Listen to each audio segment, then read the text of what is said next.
Alicia. So, girl. Okay.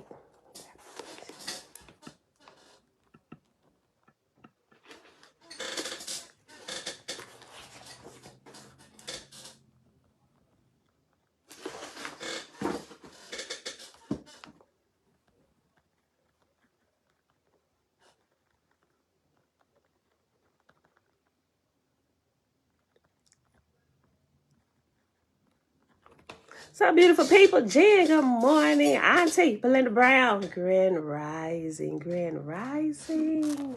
All right, y'all, happy Sunday, happy Sunday. It is March the 6th, 2022. Day number 48 of year 4, reading through the books of the Law and the Prophets. Another 4-year consecutive day count, day 1066. Today, in the Annunaki, the complete Annunaki Bible, we will continue reading tablet H, starting on page 133. And then we're going to jump back into chapter 27 in My Big Toe on page 221. So let's get started directly. Oh, most holy, continue to guide us and lead us as we learn about the truth and give us the strength and the courage to adjust our beliefs or our flawed beliefs into what we now know as truth. All right, beautiful people. So we start. I just saw your earrings on the book. What do they say? Om. Primordial sound. Om. It's Om, Dana. Okay, y'all. We stopped at the end of this, the continuation of the first charm, right? So this next section is entitled Mardukite Medicine, Curses and Atonement. And remember, we're in Tablet H, and the title of Tablet H is Book of Headaches and Demonology. Oh, Great Spirit, Yah, let us bring our spirit into the oneness of the Great Spirit. Shayla, hey girl, hey, Great Rising, Betwabu, Amanda Bailey, Grand Rising Sis. Okay. Mardukite Medicine, Curses, and Atonement. As has been expressed implicitly throughout Mardukite literature, the role of Marduk in Babylon and Egypt was to surpass primitive religions, including those pretending to be monotheistic, dedicated to other Annunaki that sought to enslave mankind, keeping them removed in ignorance from the source in a realm of darkness. Much of it originated not of blatantly malignant expressions, but necessity. Marduk is unique in his position among the gods in that he has the power granted by the 50 names to supersede them and their decisions in the material realm. We see evidence for this sign in the Serpu tablets, which list sins or taboos as mamit. In one part, we find, quote, the mamit of any kind that afflicts a man, Marduk, priest of the gods, can attend, end quote. We translate it to literally apply to sickness, specifically choosing the words afflict and attend.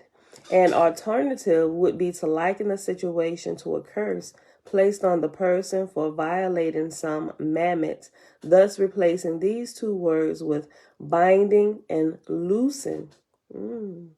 Church stuff right there, right? Robert Betswabu.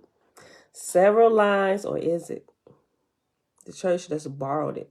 And a lot of the parishioners and its members don't even know. Tala! Hey, girl! Hey, girl, hey! Okay.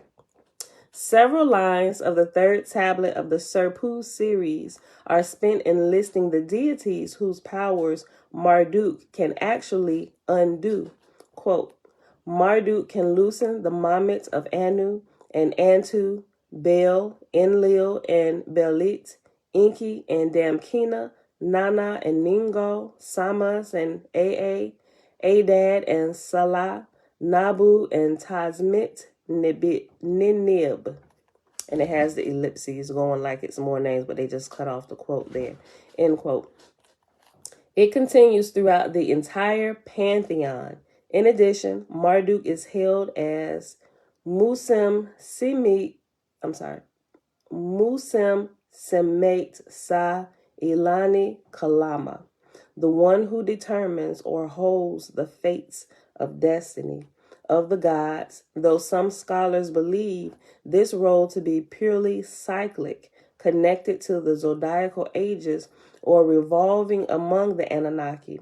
The Mardukite lore would suggest otherwise, that the younger god gained immediate respect among his elders by doing, quote, what you Annunaki could not have, end quote. Mom, shalom, shalom.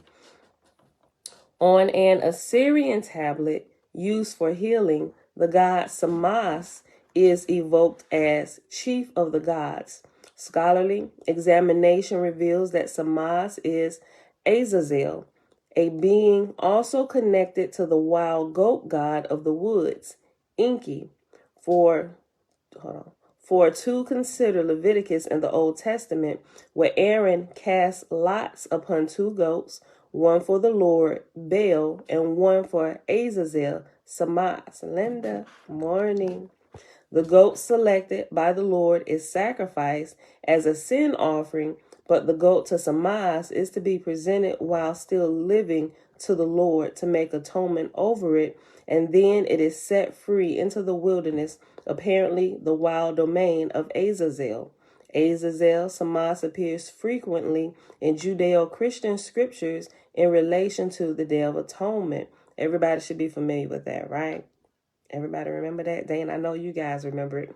I remember us talking about it shortly, early on last year, about Azazel and that goat that was being let loose for him. And we was trying to figure out, okay, are we atoning for the sins of Satan? Like at that point, we didn't know what we know now. I think this was like early last year. It was that year where we spent Passover out at the park. That year. That was probably about two years ago. Oh, that was before COVID. What were we in, 2022? Possibly 3 years ago. Time is passing so fast.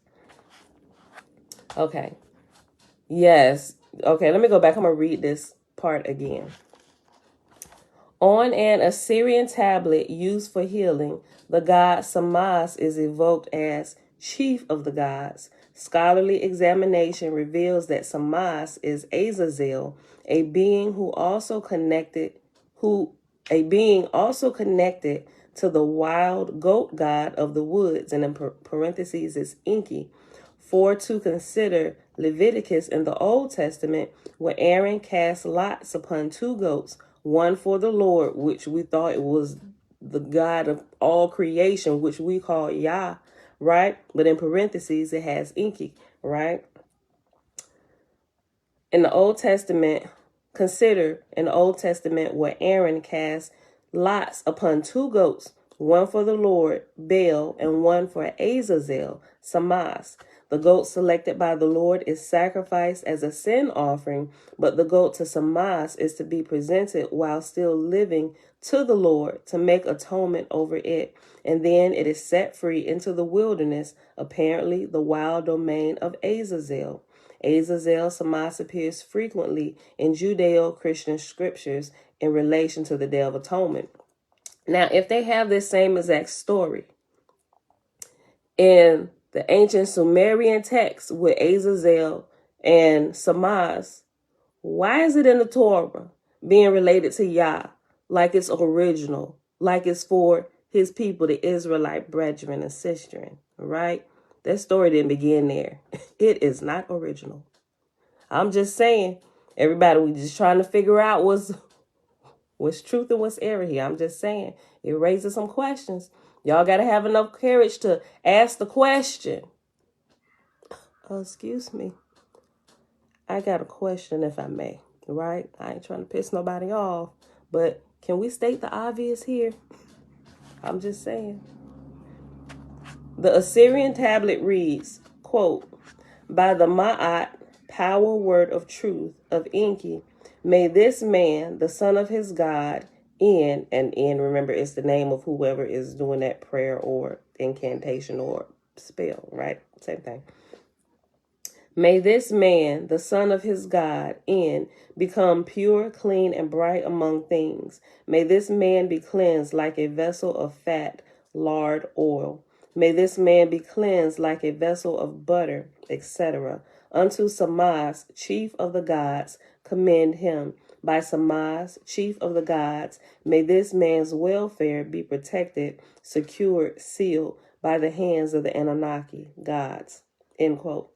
These appeals to the higher, and it has higher in parentheses. These appeals to the higher are similar in nature and intent to the actual Hebrew prayer that accompanies the goat atonement rite. It should be clear that Enlil is actually thought to be the wrathful Lord of the Old Testament Hebrew. Quote, Lord, I have acted iniquitously. I have trespassed and sinned before you. I, my household, and the sons of Aaron, your holy, sacred, good race. O Lord, forgive the iniquities, forgive the transgressions and sins that I, my household, and the sons of Aaron, the holy people dedicated to you, as is written in the law of Moses, your servant. On this day he will forgive you, to cleanse you from all your sins before the Lord. Ye shall be clean. End quote. According to the writings found in the book of Enoch, Azazel is the chief of the Grigori, another word for fallen angels. The modern Semitic version leaves us with the impression that this being is a generic Satan. The warrior nature is what is actually called upon by Marduk in the construction of the weapons used to kill King Gu and Tiamat. And Tiamat has reference number 55 beside it, and it says, in the Babylonian epic of creation, which is the Enuma Elish, found in the tablet N series. Okay. In the book of Enoch, after the sons of God fall and then interbreed with the daughters of men. Let me go back here. Let me just read that over again. According to the writings found in the book of Enoch, Azazel is the chief of the Grigori, another word for fallen angels. The modern Semitic version leaves us with the impression that this being is a generic Satan. The warrior nature is what is actually called upon by Marduk in the construction of the weapons used to kill King Gu and Tiamat. In the book of Enoch, after the sons of God fall and then interbreed with the daughters of men. Quote, Azazel taught men to make swords, knives, shields, and breastplates, and made known to the people the natures of the earthly metals and the art of working them properly, and the natures of bracelets and ornamentation of the body, and the beautification of the eyes and face, with all manners of precious stones and coloring tinctures. They're talking about makeup, right? Not that makeup is evil, but it can be depending on how you're trying to use it. You can't just change your whole identity. Well, you ain't supposed to. I'm just saying. A lot of people get tripped up that way. Men mistake other men for women. Women look like a whole nother woman. I'm like, wait, what? That was you? And I'm with the fellas. Take these women to the pool on the first date. Take them to the beach or something. If they refuse to go to the beach, accidentally spill some water on their face. Sisters, because y'all know y'all be up to shenanigans sometime. I'm just saying I love y'all. But stop trying to do the brothers like this. They doing the best they can, right? Don't trip them up. And I got this love for men, right? I have 5, given birth to 5 of them myself. And boy, I be hot as fire if somebody did that to one of my sons.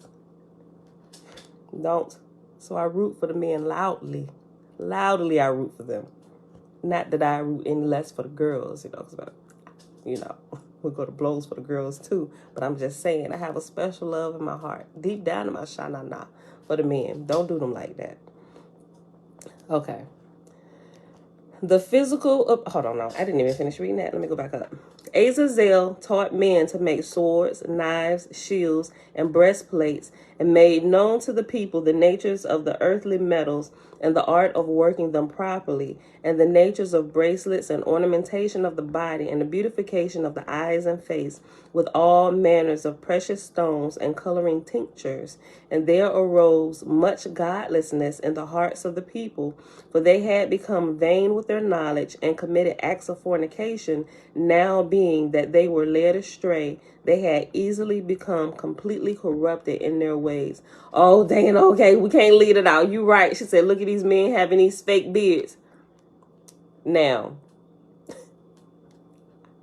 I agree with her on that, right?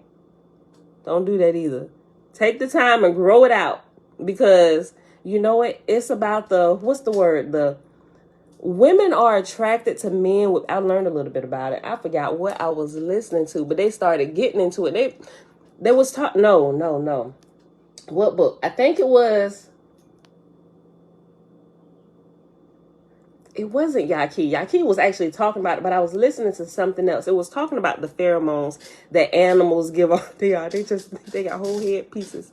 Everybody need to go to the beach and the pool on the first day, right? Everybody acting crazy. Look, but it was talking about the hair, and it was talking about pheromones that different animals give off and what they do to attract. And they said it's the same type of, they was breaking down the science of it, the men with the beards and stuff, right? Because remember, like back in the day, granted, men have always had beards. But over, I think like shortly before, a couple years before COVID, beards started to make a comeback, right? Especially with our people, not men, when, you start to see more people of color letting their beards grow out. They may have keep it short or a little goatee or stuff, but they started letting it grow out full. And women literally became attracted to them. And it almost literally changes their appearance. Not in a bad way. It makes them look more distinguished. They're way more attractive. If they keep it clean and nice haircut, or even if they have dreads, they keep it nice and clean. But what's happening is the science behind it is the pheromones that is being given off. That's what really attracts women. I mean, the picture is nice and it's beautiful, but it's the pheromones in it. But yeah, I was listening to something that was going into the details of that. I was like, yeah, women be going crazy. Like, people be leaving their significant other when they cut their facial hair off. It's that serious. Like, people like really do. Like, I'm like, what is wrong with y'all people? Grow up. It's hair. I learned this years ago by hanging out at the barbershop with my husband and all the guys, and then some guys that would come in there just where they couldn't they just couldn't do nothing for them, and they say, we need to start you all over, right? And some of them be freaking out. They say, calm down, it's hair, it grows back, right? So, but yeah, you hate when yours trim hairs in. Dana said yes. Devon acting like he cutting his beard. I was like, try it if you want to. Yeah, I don't know. It's just something about the men. And my husband, he'll grow his out a little bit, but he always like to keep his like close. He just always keep his facial hair nice. But sometimes he goes through these spurts where he'll just cut it all off and like bald face. I'm like, what is wrong with you today? And he's like, what? I mean, looking like this. Looking like he ain't got no lips or nothing. I'm like, I mean, did something terrible happen today? And he was like, what? I was like, what happened to your facial hair? And he looked at me like, girl, it's hair. I was like, you did not consult me before you did. He's like, girl, get out of here. He started laughing. I was like, you think it's funny, but I'm serious. He said, look, girl, calm yourself down. It grows back. I was like, look, you need to prepare me for this. Don't walk up in here looking like a ghost. You need to prepare me for this. Prepare me for this. Okay. Back to the reading. Okay. The physical apparent impact of Marduk dissolves into the unseen with the passage of time, all but to be forgotten as the Sun King or Sun God, a warrior spirit among the gods, makes a centralized appearance. Keeping in mind the words God, heaven, planet, and star, are essentially synonymous in the Mesopotamian paradigms. And for paradigms, it has reference 56. And it says, see also Secrets of Sumerian Language, edited by Joshua Free. We can see how some concepts are confused today, thousands of years later. And I'll reread that sentence again. Keeping in mind the words God, heaven, planet, and star are essentially synonymous in the Mesopotamian paradigms, we can see how some concepts are confused today, thousands of years later. Yeah, Trent, look like he ain't got no lips. It's just like, it's like this. You seen, I don't even know what they call, you know, those, they're like little mime characters or whatever, but they have like no face. It's just like a whole body. They got everything, but it's like all of the eyebrows, the eyes, the nose, and the lips is gone. It's just like blank face, just nothing but body and skin. And I'm just like,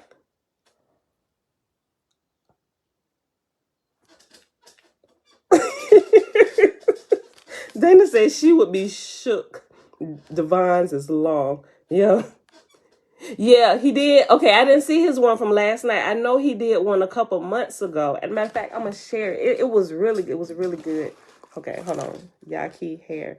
I gotta see. I gotta remember what I was watching. Some kind of informative National Geographic type thing. I was listening to yesterday while I was doing a little bit of cleaning before karate. After we had got off of here. Hold on. I'm gonna look it up. I'm gonna share that one that I saw a few months ago by Yaki.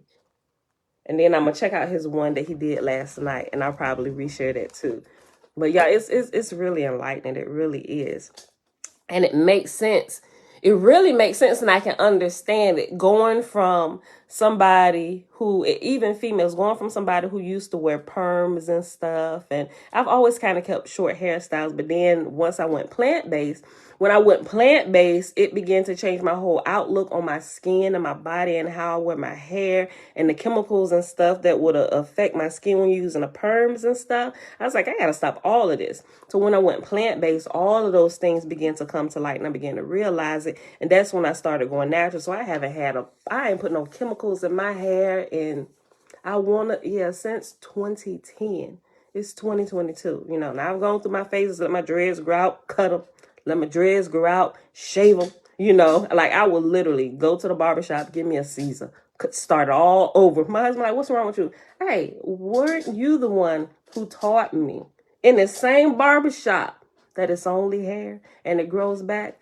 And I look cute with a Caesar, right? My big earrings, go ahead and throw me some designs up in there, right? But yeah, your hair is actually antennas, right? And it grows towards the sun. At least people of melanin. Like, we have like the same bodies, but the chemical, let me make sure I say this the right way. The people with more melanin of darker skin, our hair grows in certain ways because there's slight variations in the makeup of our bodies, right? So you have to understand the differences, which is it's a big key factor for those who are going plant-based. And if you look on YouTube, you will see a lot of videos, and I couldn't understand it at first. Until recently I began to do more research and doing more looking into the plant-based and all the different effects. You have people who are of a fair skin complexion, or like Caucasian people, versus people of color, not just African American, but anybody with way more melanin or carbon in their bodies, right? When you go plant-based, for some reason, for people or Caucasian people who go plant-based is good, and it helps them heal. But after a certain point, they tend to become deficient. And I don't remember exactly what it is that we have that they don't. Clearly it's more melanin. Not to be racist, but I'm trying to explain something scientific in the best way that I know how. But I'm gonna share this video by Yaki too. He did. Hold on. So y'all can be mindful of this, right? Okay, so if you look on, if you go to YouTube, you'll find more videos by lighter color people, Caucasian people, who talks about like the fruitarian diet and how they started and they could only keep it up for like a few years. Then they became deficient and they became sick. They started to have teeth problems and all different types of things happening to them. And they said once they added meat or some type of protein, it doesn't necessarily have to be animal flesh, right? So, I'm not saying add animal flesh back to your diet, but some type of protein. You need to find out a good source of protein from the plant kingdom and add that. Make sure you're getting a good amount, well, not a whole lot. You don't need to overdo it, but you need to make sure that's included in your diet on a daily basis. To whereas melanated people with way more melanin, blacker, darker people, that actually harms them. The protein actually harms them. So when you see people, Caucasian people saying, stay away from the fruitarian diet, know that scientifically what they're saying is true, but what they don't realize is just for like Caucasian lighter skinned people. But it will, if people with more melanin, carbon in their body, black people, if they kept that protein in there, just because of their physical makeup, some things kind of run higher in us anyway. We need to consume more like amino acids from the plant kingdom. If we don't need all of that protein, because if we have more protein in our bodies, it will actually begin to break our bodies down to where it will build their bodies up, right? So you go up there and you look, you have a certain group of people saying fruitarian diet to kill you. It can kill this woman, it just killed this man, and he been plant-based for the last 30 years. He finally died of this and that heart attack. He had all these deficiencies, but you got to look at it. You got to make sure you qualify your information, people. So if you are a Caucasian or a lighter skinned person, like not black or any darker skin race, you have to be mindful that you need like a good source of plant protein in your diet. And you can get it from the plants. You don't have to eat animal flesh. I wouldn't recommend you eat animal flesh, although they say when I went back to eating meat, I started to get better. And it's true, it's because that protein that they derive from it, but it'll still eating animal flesh will still tend to break your body down over a while, which is why you should get that plant-based protein for you. You have to be mindful of that. To whereas black people, darker melanated people, that protein will break our bodies down and kill us. Like we thrive off fruitarian diets for our lives. There are whole communities that from the time they started to the time they went to the grave, they consumed no meat and they were strong, they were lively, because that's the type of diet that causes them to thrive. Lighter skinned people, if they get sick, they can switch to that diet for a period of time and they can make it long term, but they have to remember to add protein to their diet, right? It's just the makeup it's scientifically been proven. So make sure when you listen to people on YouTube about the diet and fruitarianism or going vegan and stuff, if they're not talking about that, they come into you with half-cocked information. So that's why some people, oh no, I didn't heard about them vegans. And then, it's like, well, you need to make sure, first of all, you're getting information from the right person and understand why. Understand the differences in the bodies and why we can't consume as much protein, because it'll lead black people to diabetes and high blood sugar and stuff like that, to where it won't cause those things in Caucasian or lighter, fairer skin colored people. Right. And even light skinned black people too. You fall on the side of like the black people, the heavy melanated people. So you will thrive off of a plant-based diet, right? More so fruits, really. The vegetables are for the healing and the restoration of herbs, but the fruits is where you thrive, right? And not all things that have been labeled vegetables are vegetables. Like tomatoes is a fruit, cucumbers are a fruit. All those type of melons, they are fruits. If you do a little bit of research on why they're misclassified, it was doing like trade and getting things over the border, more taxes and less taxes. That's why they chopped and screwed up all of this so they didn't have to pay so much in taxes. It's a long, crazy story. But, when you're changing your diet, be mindful of those things and the genetics and the makeup of your skin so you don't kill yourself trying to get yourself healthy, right? Okay. I'll share those things by Yaki. Just look into it if you didn't already know. All right. Let me go back to where I stopped. The physical apparent impact of Marduk dissolves the unseen with the passage of time, all but to be forgotten, as the Sun King or Sun God, a warrior spirit among the gods, makes a centralized appearance, keeping in mind the words God, heaven, planet, star are essentially synonymous in the Mesopotamian paradigms, we can see that some concepts are confused today, thousands of years later. In the following rite, a dead man is to be buried in the ground. All of his personal effects are to be washed, cleansed with water, and a figure is made in his image to also be buried, so not as to incite the visitation of his spirit thereafter. The burial hymn is dedicated to Samas, or an equivalent solar god name. Quote, Samas, king of heaven and earth, judge of what is above and below, Lord of the dead, ruler of the living. Samas, the dead have risen and appeared. The Edimu, and for Edimu it has reference 57. Edimu is traditionally translated as ghost or ancestral spirit. The Edimu of my father and mother, the Edimu of my brother or my sister, let them let them accept the worldly death and be free. All right, so that was the end of that little section, and the next one is entitled Devils and Demons of Babylon, Fevers, Evil Spirits, and Headaches. And that whole little title might be our title for today. I think it will be. All right, I'll put some little devil faces in there. Okay.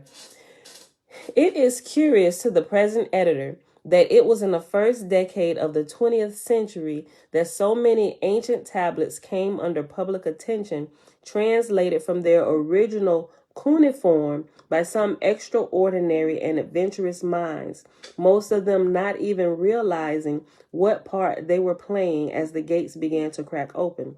At the same time, the magic of the Hebrews, Sumerians, Babylonians, Akkadians, and Assyrians began to earn publication for public exploration. Notice how he started with who was doing magic, right? Where everybody tripping out, stay away from it. Everybody know the Hebrews was doing magic. They was the ringleaders in the magic, what they was doing, right? I'm going to read that again. Or what we call magic today. At the same time, the magic of the that might be in our title today too. Yeah, I'm going to see if I can fit all that in there. The magic of the Hebrews, Sumerians, Babylonians, Akkadians, and Assyrians began to earn publication for public exploration. I might share a little treat with y'all today at the end. I'm thinking about it. I'm going to share something that happened. Something we tested. I think I might share. I'm going to just share a little bit. Where my sister? She in here? Alicia. She might have clicked out. She at work. Alicia, if you're here. Okay, so remember, I don't know. You here? Let me wait for a response real quick. You here? Did you click out? I'm gonna wait for a second. She at work. She probably had to click out. Hers I definitely want to share. I think she clicked out. I don't think she would mind.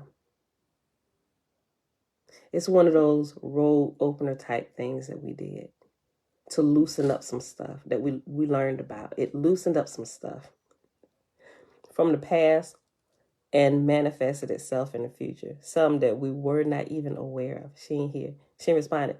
Leisha, that you? You come back in? Is that you? Hold on, y'all, because I want to make sure, because I really want to share this with y'all. Maybe that wasn't her. Okay, let me keep reading, because this is not that long. After we read this, I'll check again. Okay. It is curious to the present editor that it was in the first decade of the 20th century that so many ancient tablets came under public attention, translated from their original cuneiform by some extraordinary and adventurous minds, most of them not even realizing what part they were playing as the gates began to crack open. At the same time, the magic of the Hebrews, Sumerians, Babylonians, Akkadians, and Assyrians began to earn publication for public exploration. Now for a century, I see you comment, Dana. I need to loosen up some stuff. I need that incantation. I'm gonna share it with y'all. I've been thinking about it the last couple of days because I didn't gave text her real quick. It's gonna knock Facebook off. I know she wouldn't mind because we've been talking about it. Because after we saw that it worked, I used it. And then it worked. Like results like literally next day worked. I'm like, oh, shoot. This is the kind of stuff the church need to get their prayers to work. Like if they would stop teaching them garbage and teach them the truth, we could get some things popping around this joint. I'm going to share it with y'all in a second. Y'all already have the reference. I'm not sure if you ordered it, but you have the reference where you can get it and what we looked into. I didn't particularly name that book from that library, but I'm gonna give it to you. Right? Okay. Let me finish reading this. Now, for a century, few but the elite have even dared explore the mysteries, shrouding it in gloom, dangers, and fears innumerably connected to the same horrifying images of Sithonic gore. Darkness is always requiring holy magic to bind it, as seen in further examples of these most ancient explorations. Using the hair of a virgin child, a wise woman must spin it double, twice thick to make a rope.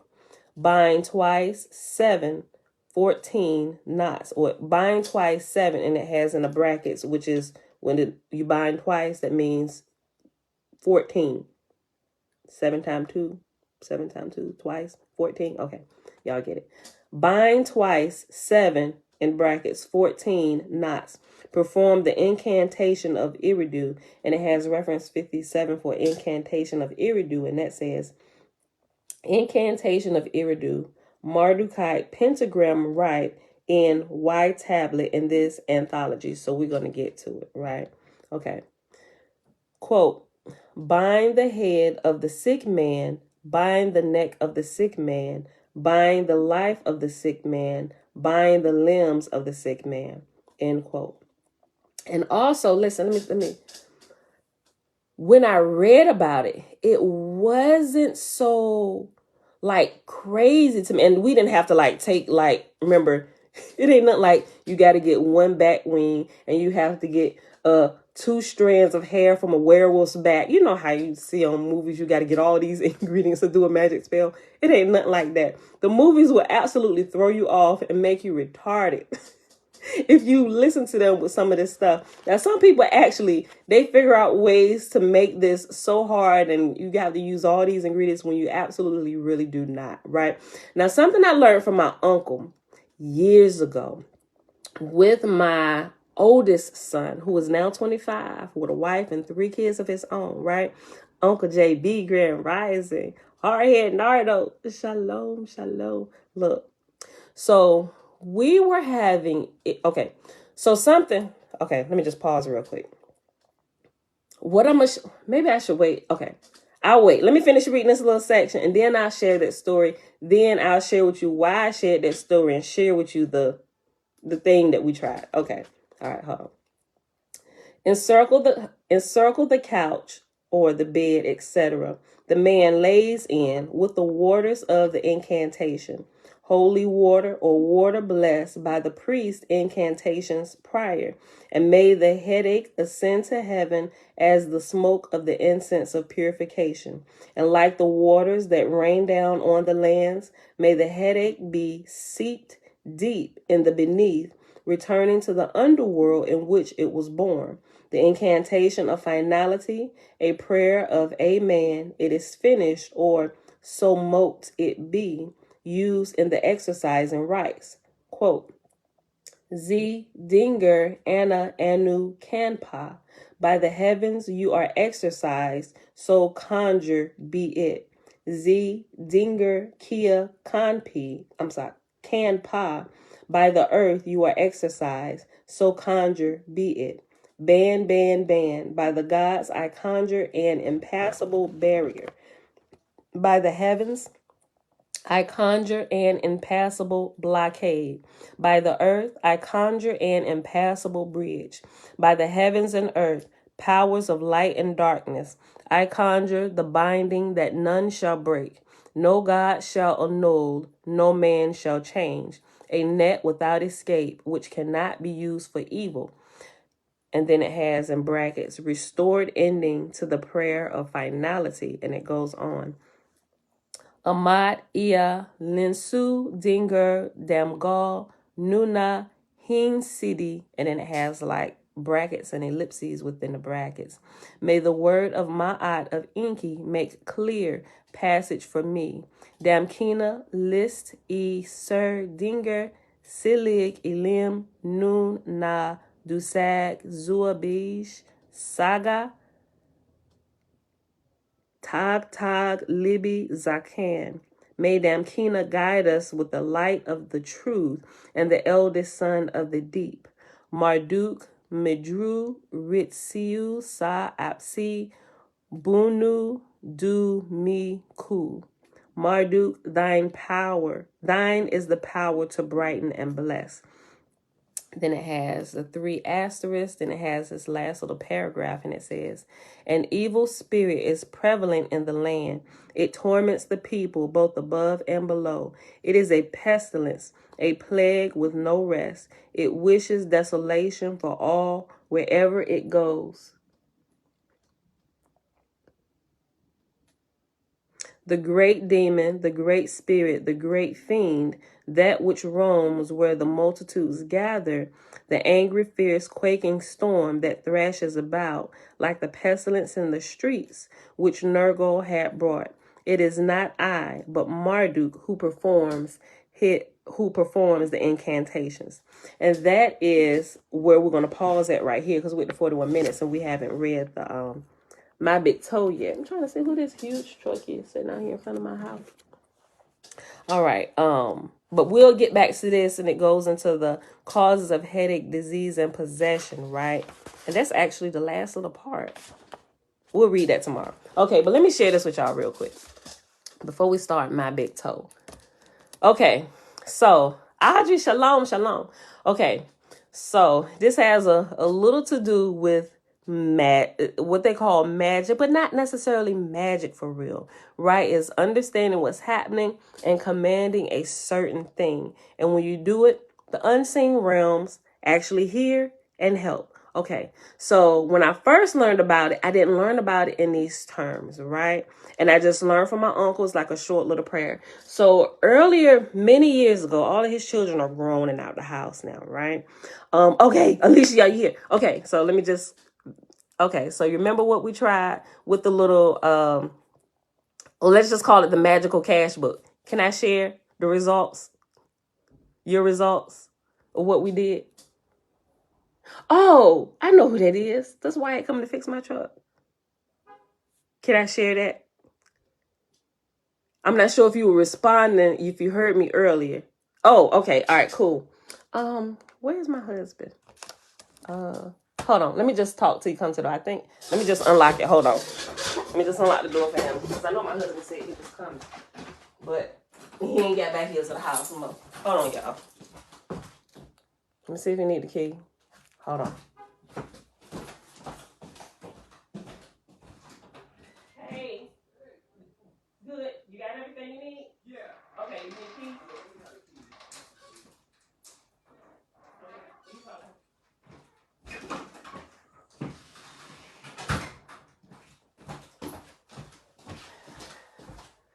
Okay, y'all. He normally don't come unless my husband here. That's why I'm like, I was like, where's my husband at? Okay, so all right, I got the door closed. He got everything he need out there in the truck already. All right, I got y'all on live. Okay. Oh, babe, you here? Oh, you in? Okay, yeah. Wyatt just pulled up. He outside. I gave him the keys. If everything out there in the truck, he got it. The front door is locked. So if you coming back, he out there. I ain't going out there. Okay. All right, y'all. So when my uncle, when they're three small, well, they grown out the house now, but they were actually home. Okay. They were actually homeschooling their kids. Well, he know to call you when he get done. Right, babe? Or I guess he gonna relate to me or whatever. I don't know what y'all worked out, but he pulling his stuff out. Okay. So they were having issues with before they, was it before? because they did like a couple day homeschooled them, I think. Then they put them back in school, then maybe homeschooled them again, and then put them back in school.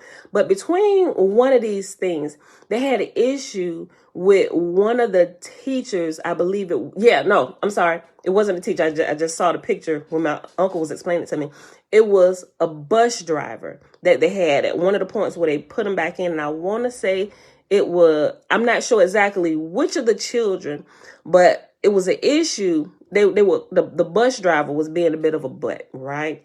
Acting out towards his child. You know, met my uncle, their family, they sweet, loving, beautiful kids. Kids never cause trouble a day in their life, right? I was like, who would mess with him, right? They got 2 girls and 1 boy. So, but my uncle found out about it, right? And you know, my uncle, I think at that time, that was before any of us had transitioned back to Hebrew roots or anything, full-on Christians, right? But he ain't having that. And he's prior Marine. I ain't gonna say prior Marine, because once a Marine, always a Marine, right? But found out they was having issues on the school bus, right? And my uncle, he was solid, rock hard Christian. And he literally knew how to call down the fires of heaven on you, right? And so that's what he did. And so when he was explaining this to me, he actually shared it with me. It was many years after it had happened, but he was telling me what he had did. And he said it never fails. And he said that when he found out about this, he went out there and he talked to the bus driver. But even after that, the kids still was having problems, and it was come back and telling him. And he went out there one more time. And after that time, he went home and he did a prayer, right? We call it a prayer in church. Yeah, they spotted the new moon, Thailand. It is, I get it to you. I get it to y'all in a minute. It's on Thursdays. They spotted it on Thursday. So the new Sabbath is on Thursday. Okay. So he did this prayer and he said, Pam, he said, I promise you it never fails. Right. And it doesn't matter whether he was using that prayer of protection for his children or anything else. If there was somebody coming up against you, right, without any cause, right? Remember what Proverbs says, a curse without cause shall not alight. So that's why you have to be careful before you do a prayer. We're going to call it a prayer. I still call it a prayer before you do a prayer like this, because if it's unfounded, it could backfire, right? And so he said, anytime he do this, he said, I kid you not, he said within 2 weeks, something he always sees. He said it's never any longer than 2 weeks. And when he said that to me, it stuck with me. So anytime I ran up into an issue, right, I would do it. And it's not like something you got to follow. Okay, what is the word to that? No, it wasn't like words he gave me, right? It was just simply you acknowledging. And at the time we were saying God, right? Which we, the creator don't really care for real what you call him, because he understands what level of understanding that you are at. And if you're calling out to him, he knows you're calling out to him, right? And calling on the forces, right? We'll just say that. So I would begin to do that. And that had an issue at the daycare. Now let's jump forward from my uncle to the time when my oldest son, who was 25 years old now, he was going to daycare, right? And it was after school. He wasn't small, but he was in middle school. And at that time, I was still a government contractor, and my husband, he was working at a job. So what began to happen was, and it wasn't anybody messing with him, right? It was this lady. She wasn't that old. She was probably, at that time, we was in our 20s, but she was about in her 40s. If I remember her face correctly, she was in her 40s, and she would seem nice, but she was like overly exceptionally nice, right? It's like overly exceptionally nice where it's like, okay, what's wrong with you? Ain't nobody like that. I mean, it's people that are that nice, but you know how sometimes it's like people that are that nice where it seem like you got ulterior. It's like you can feel it, and I could feel it. But she will also always try and give Elijah little gifts and stuff. And remember, Elijah's always been big for his age, right? So he was in middle school looking like a high schooler, right? So he would go and he was always towering over all the kids in the daycare. And Jeremiah? Yeah, Jeremiah was going there too, but Jeremiah was there a little bit earlier than he was. But he would come on, he's like, Miss, and I'm not going to say her name. Miss such and such gave me this. And she was all, I said, well, did everybody get? He was like, no, she always got something for me. Yeah, like they got an ulterior motive. And it didn't sit right with me. You know, I mean, not that you can't do that, but first of all, you're in a daycare setting, right? You shouldn't always be bringing little gifts for one particular child. Like if you're not related to that child, like, I don't know you like that, sis. Why are you giving my kids stuff? I said, did she be bringing? He said, yeah, she always, he said, but we already know we don't eat nobody else's food but yours, Mom. You know, so she would have little cakes and stuff and, you know, little extra things, and she would offer it to him and nobody else. And I was like, wait, hold on. So, you know, the more I walked, then I got more uneasy letting them go. So, and I remember what my uncle had said. I said, okay. And this was a simple prayer that I did. I said, okay, Father, I don't really know what's going on. I said, she don't look like it. I said, but I can feel it. I can't quite put my hand on it. And I learned growing up, when I get that particular type of gut feeling, to always go with that. I can't necessarily put on it, but it's something spiritual, unseen, that it triggers on the inside of me. It's kept us safe many a days, even in business dealings. When we violate that, something happens that is unfavorable for us, right? So I learned to trust that real early. And so I just did a simple prayer. I said, Father, I don't know what it is. I said, but something just don't seem right about Miss such and such. And I said her name.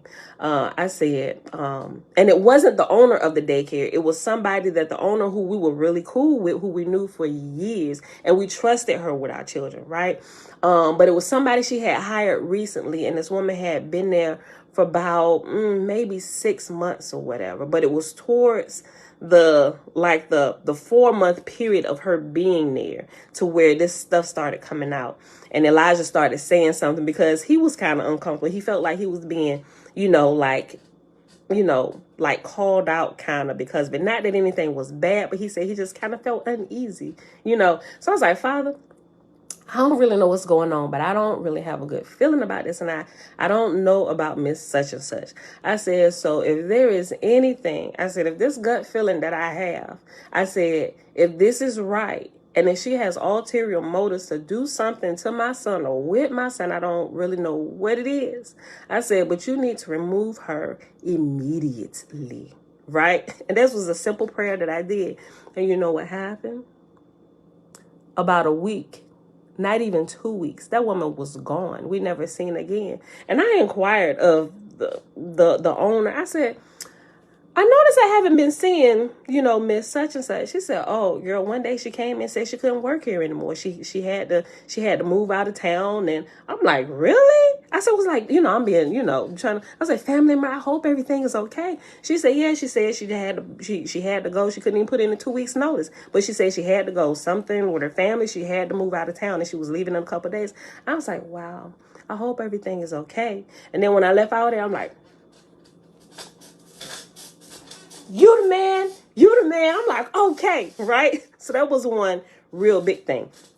Now, not knowing then what I know now, which I was kind of operating on, but in different words, right? And my uncle didn't really get all churchified on me, just explaining things. He said it's just a simple prayer. He said, because if something is awry and you pick up on it, you're able to intervene and do something about it if you recognize it, right? And especially when it comes to your own children.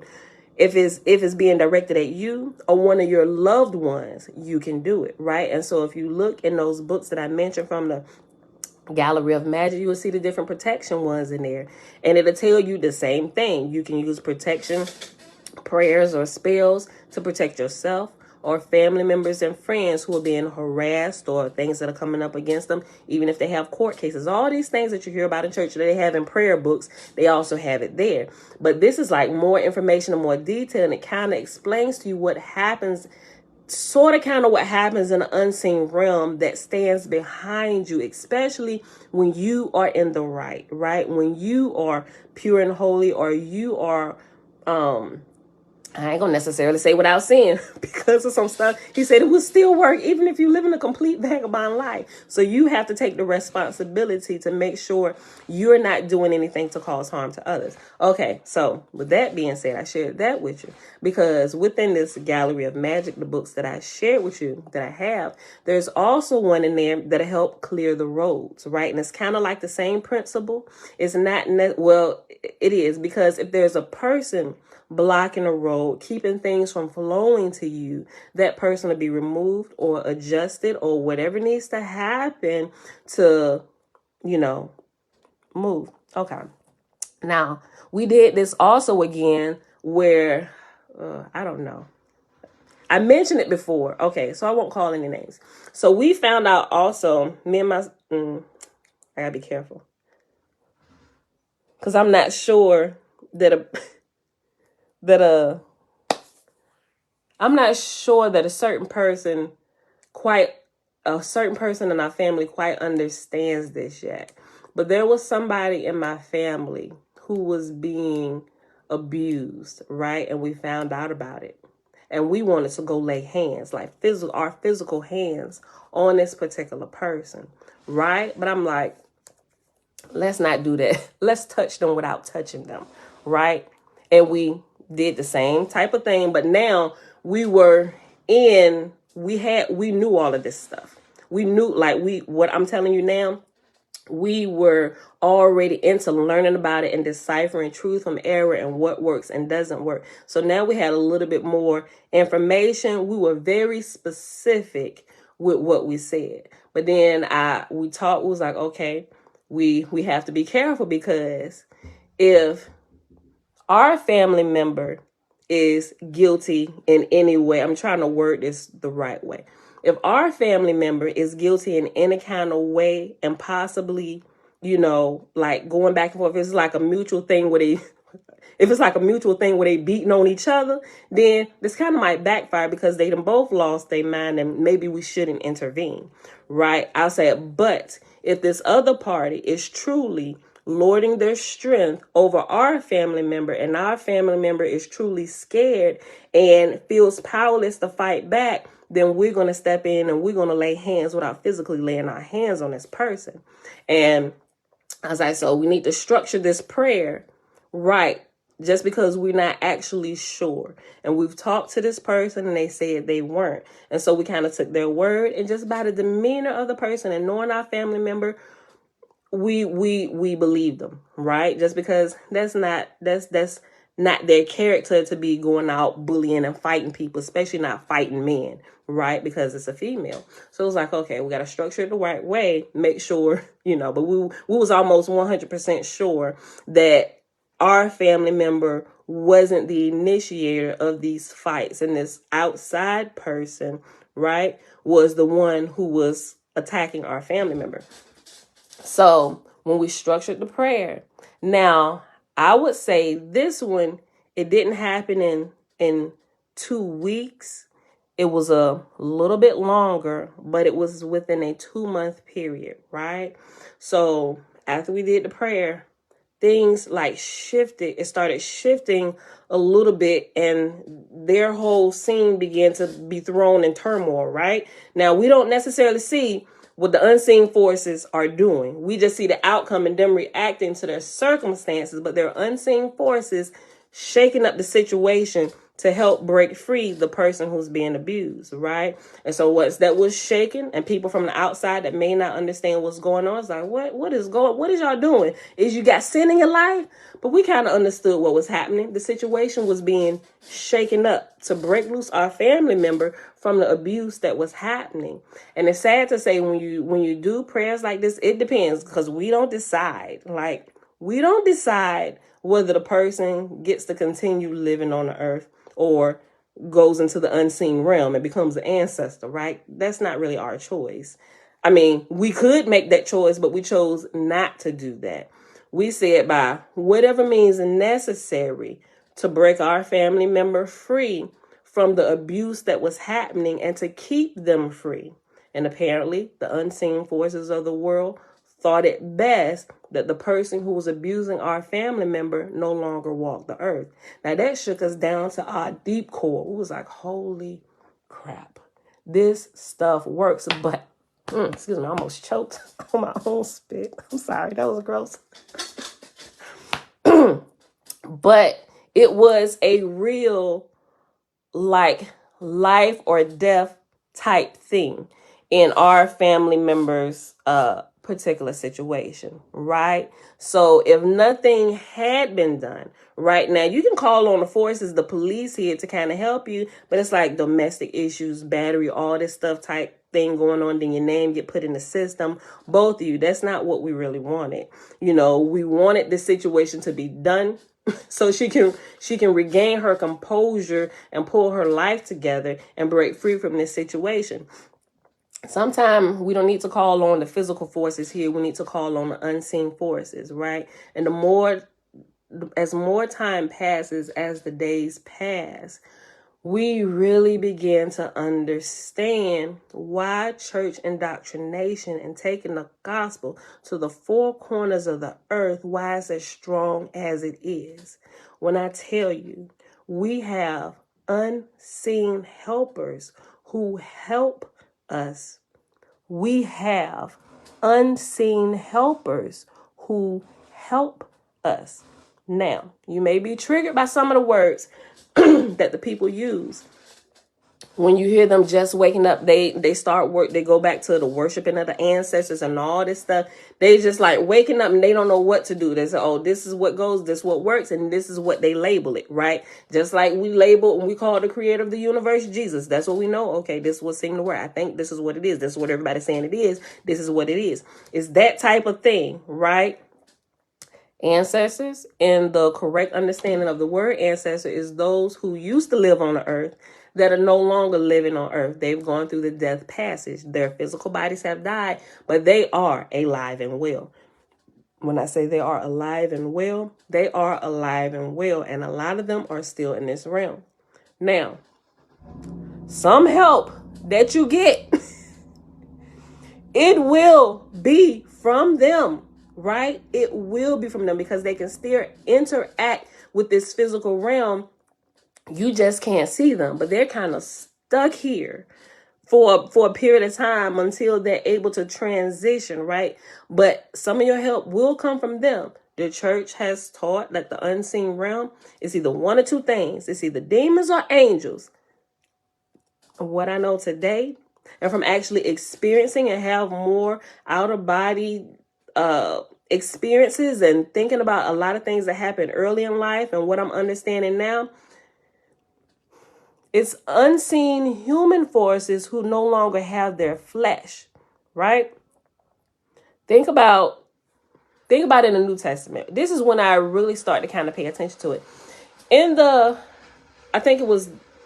the book of Daniel. Remember when Daniel was having he was having one of the open visions, and it was over by the river, and Daniel went to bow to the angel. And the angel said, Daniel, why are you, and I'm summing it up. He said, don't bow to me. He said, I am of your brethren. I'm like, what? And that really stuck with me. I'm like, and I asked myself, Alicia, you ever paid it? It says, it's literally saying, it's like, Dan, you don't bow to me. I'm like, I'm one of you. Don't bow to me.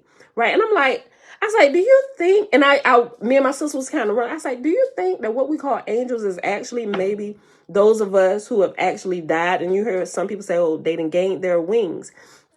I said, do you think it's actually possibly, could it be humans that have died that are now helping? You know, and from what I understand, that you actually do have something. Think about Enoch.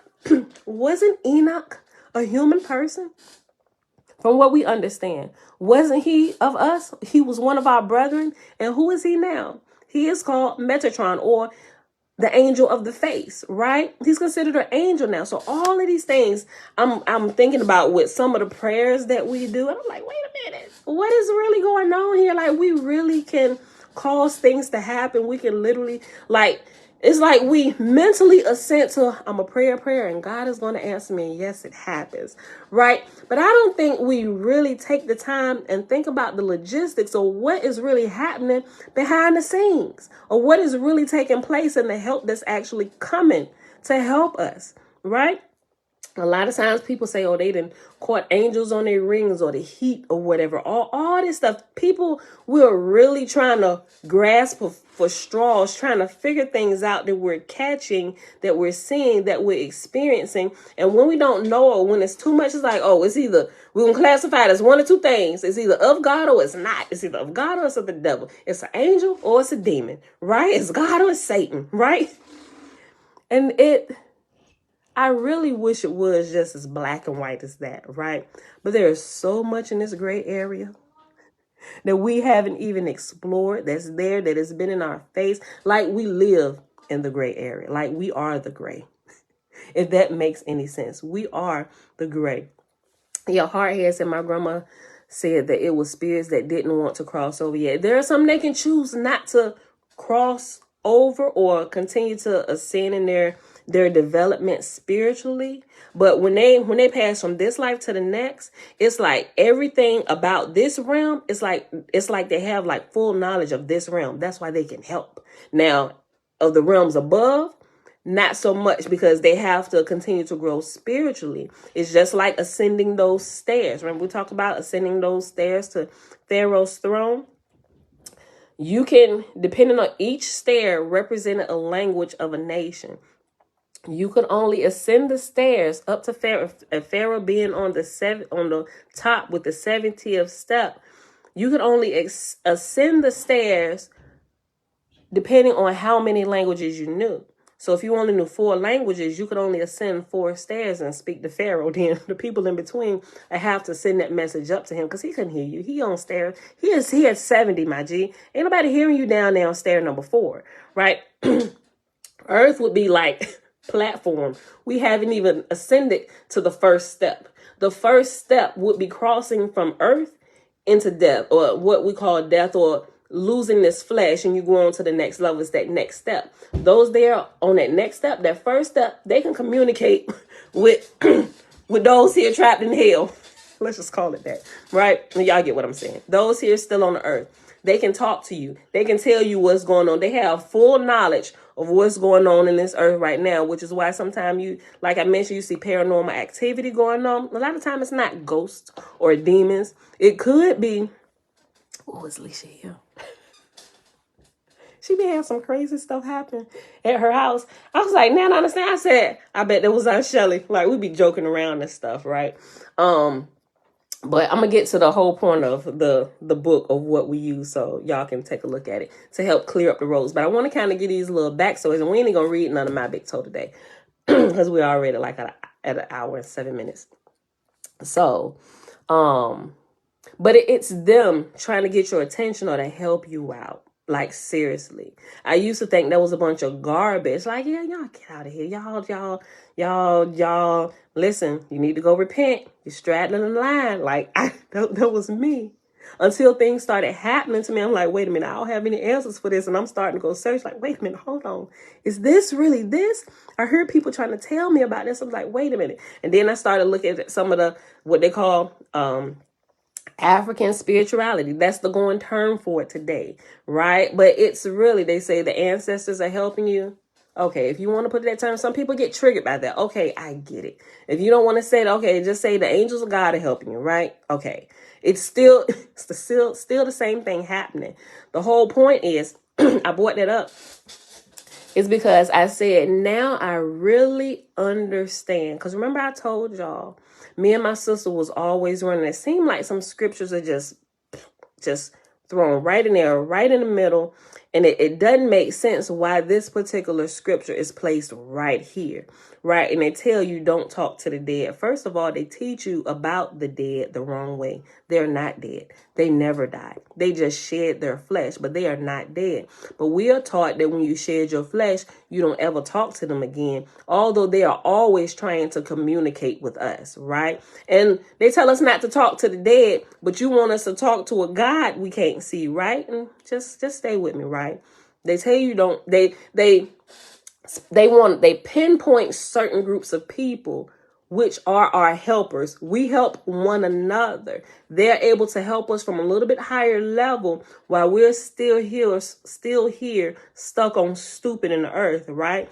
But if you haven't begun to develop yourself, or you haven't started meditating or praying in tongues, whatever you want to call it, to tune yourself to the voice of the Creator, you miss out on all that instruction that's being given to you, and that's just there for the taking, right?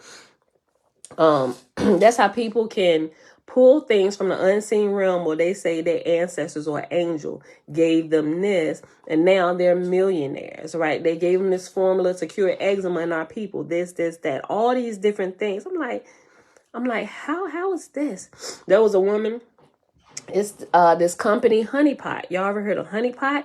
All these things I was looking at, so I was like, well, how? And they're saying, one of my ancestors gave me the recipe for this, and it helps to cure particular things in women, and it's called the Honeypot. Look that up, Honeypot.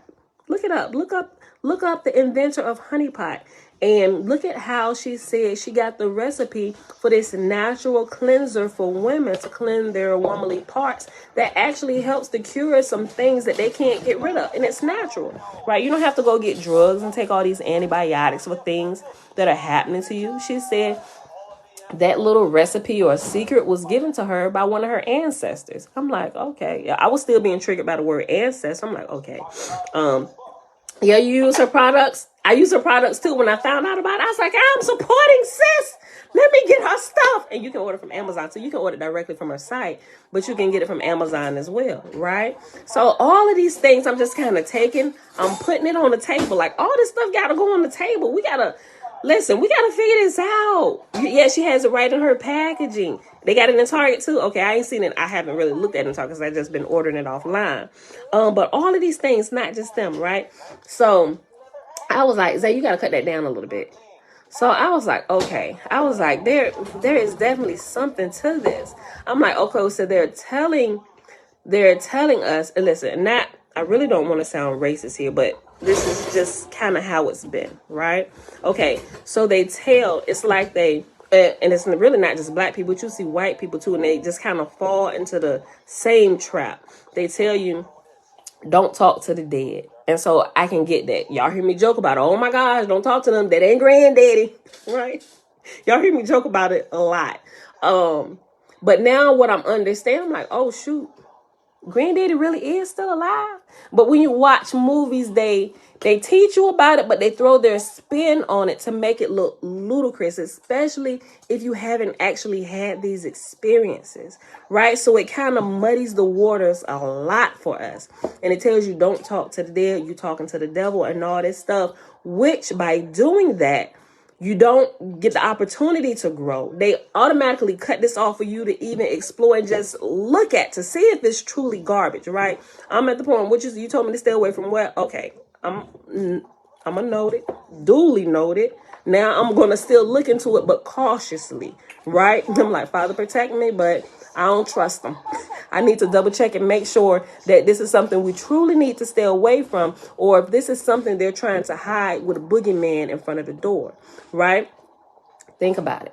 Think about some of the atrocities that happen in Africa and in the Congo, right? And if you get some of the deeper stories, which they try to keep us separated from here in the West, we will start asking a lot of questions from the ones they didn't capture and colonize and what they were actually doing, right? Some of them, if you hear them, they say they was calling on help from the ancestors, or they was using voodoo against the Isaiah, turn it down some, please. Against the colonizers and stuff like that. And, it was really interesting to me. So I started looking into it. I was like, wait a minute. I said, no, there are really unseen forces helping.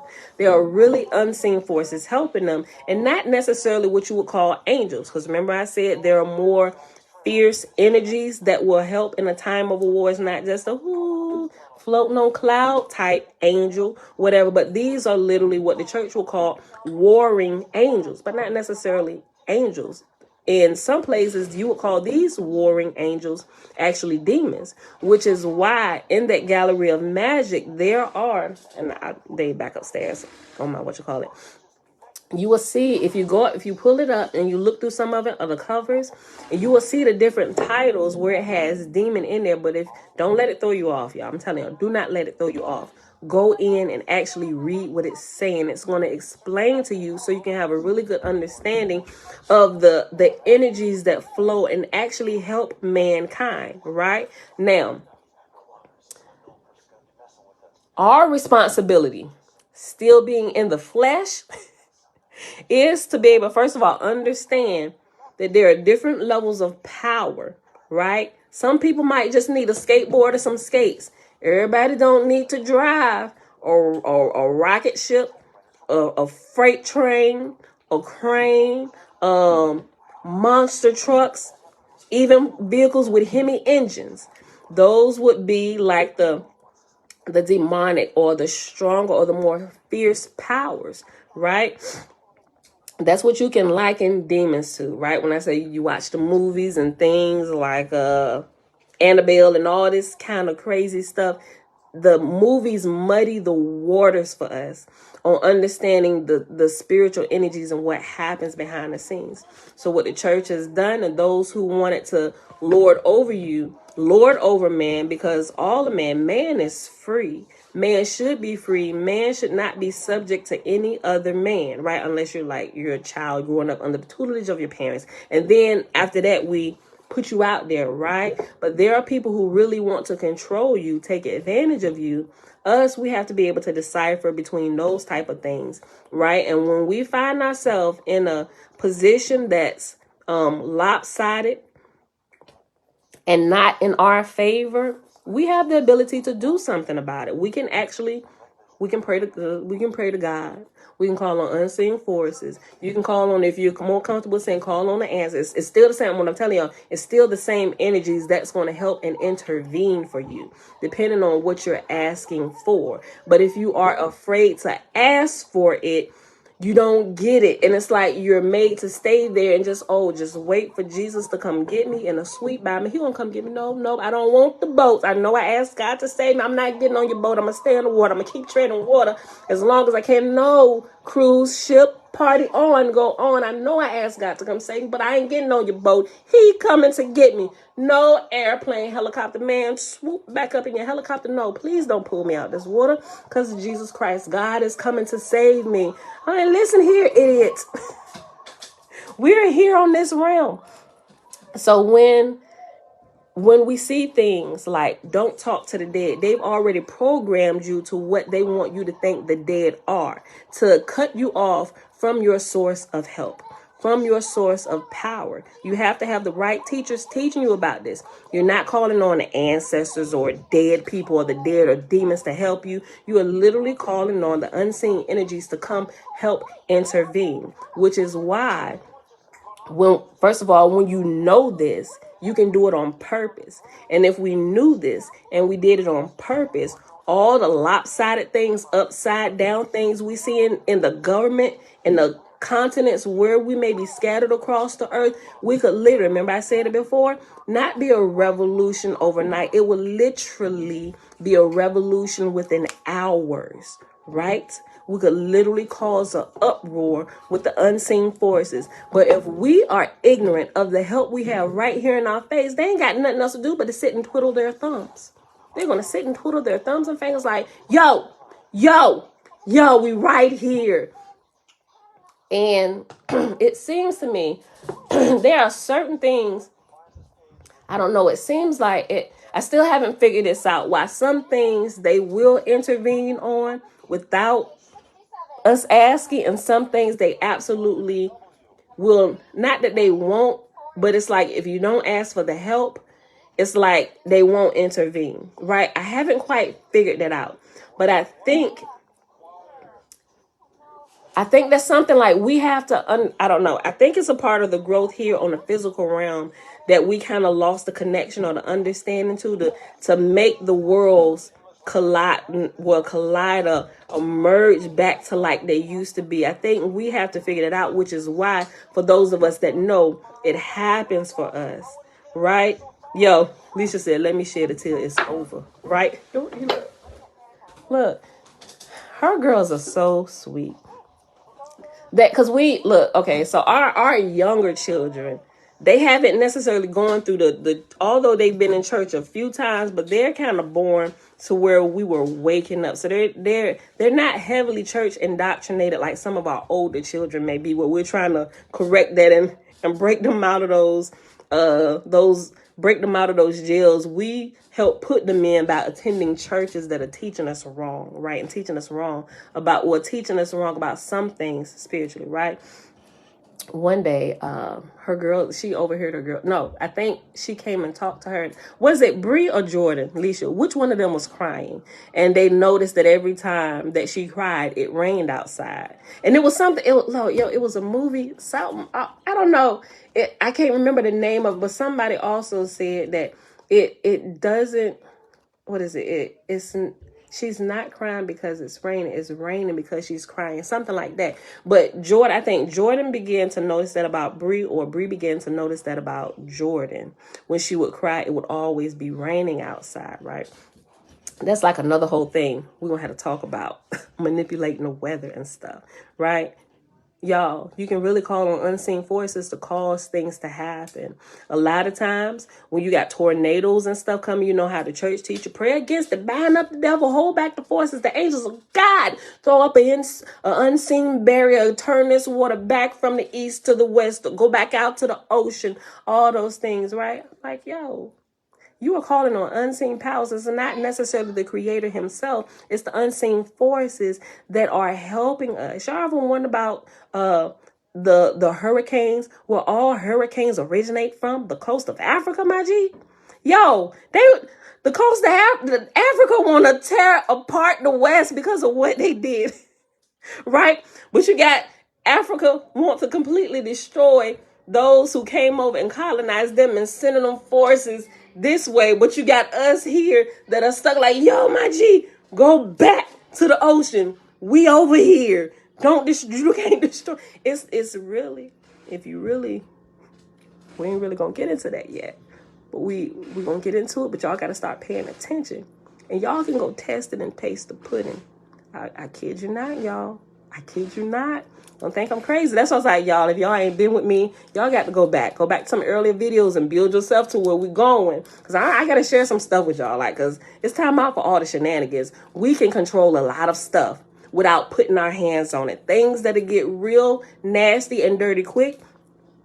Don't subject yourself to the jail cells of this earth in these cities and these states and the federal penitentiaries.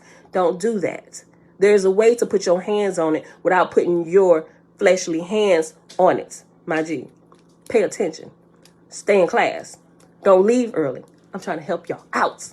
Look, because I've been tasting the pudding. You got to be careful. Just don't miss no steps. Make sure you really understand what you're doing, because the energies are fierce. The energies are powerful. And the energies will work in whoever hands get on it, right? So make sure your motives are pure, right? I mean, if you're a vagabond and you get a hold to it, I mean, that's what we've been seeing, right? They've been able to use this stuff against us, and their hearts are impure towards us. They want to rule the whole world. They've hidden everything from us, right? The energies are going to work regardless. That's why you need to know. You can't fight them with anything else. Your guns and your weapons, it don't matter. You come in here, I mean, and I'll be the first to tell you, I'm a concealed carrier. I'm going to carry my weapon, right? But I do know that I have a family to help take care of and stuff, and I don't need to be sitting behind bars. If I really run up into a situation, first of all, I use my spidey senses. I'm calling them spidey senses. I try to stay in tune at all times. So if there's a situation happening around me, or a possible situation that could happen,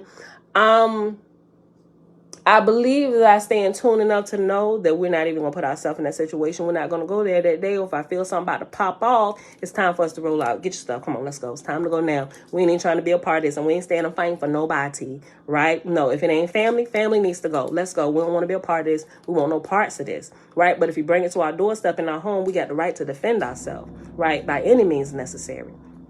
And first, like if you come bum rushing, then the first things first, right? But a lot of times you won't get that close because we have unseen forces protecting our places of residence and our places of business. Or you can only get so far. You can't really get too close to us, right? So with that being said, you got to understand those things. You got to use the proper tools. You got to know what tool to use and when to use it, right? So you got to learn about the tools. You got to learn about you call them spiritual gifts or spiritual weapons, whatever. Learn about them, right? And this is one of those things. They have it. They've been using it against you, and they've been indoctrinating you and turning your mind and what you can see. They've been turning all these things against you to make you think, oh my God, it's something they done created this devil and got the people believing anything that got to do with this. It's all a part of Satan's kingdom, and you should have no parts of it. Yet, excuse me. Yet they're sitting back laughing at you. They're sitting back laughing at us while they're using those same things, right? And some of the main preachers, pastors in the church using it, teaching you not to use it, and they using it. You got some of these pastors going to voodoo priests and stuff, teaching them how to keep their church under submission to them. Like, y'all, when I say this is a thing, this makes me want to throw up, right? But you can correct whatever's in your power, right? So that's why I said you got to be careful. And those particular scriptures that are like out of place is thrown right there. Hold on one second.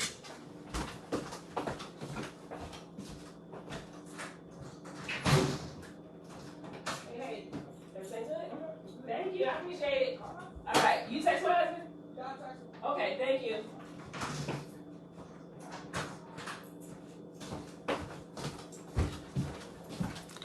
Okay.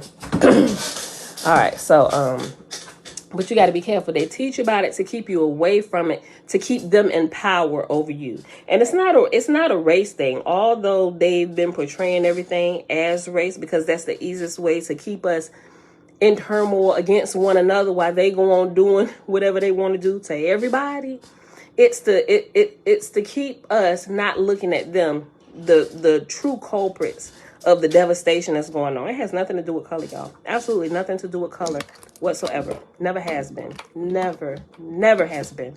It never has been about color. Ever. Right? But it's really what you would call a spiritual war that's going on. And they've pretty much stolen, I say they've hoarded to themselves all the tools and everything that the great creator has set here for all the spirits who come to this school. It's to help us to develop. So you got to be careful. Okay, so now that I done gave y'all all that little backstory and some of the stuff. Okay, so here's the goodies. Here's the goodie I want to share with you. In one of those books, it's called Magical Cash Book, right? It's in the Gallery of Magic. Go look at it.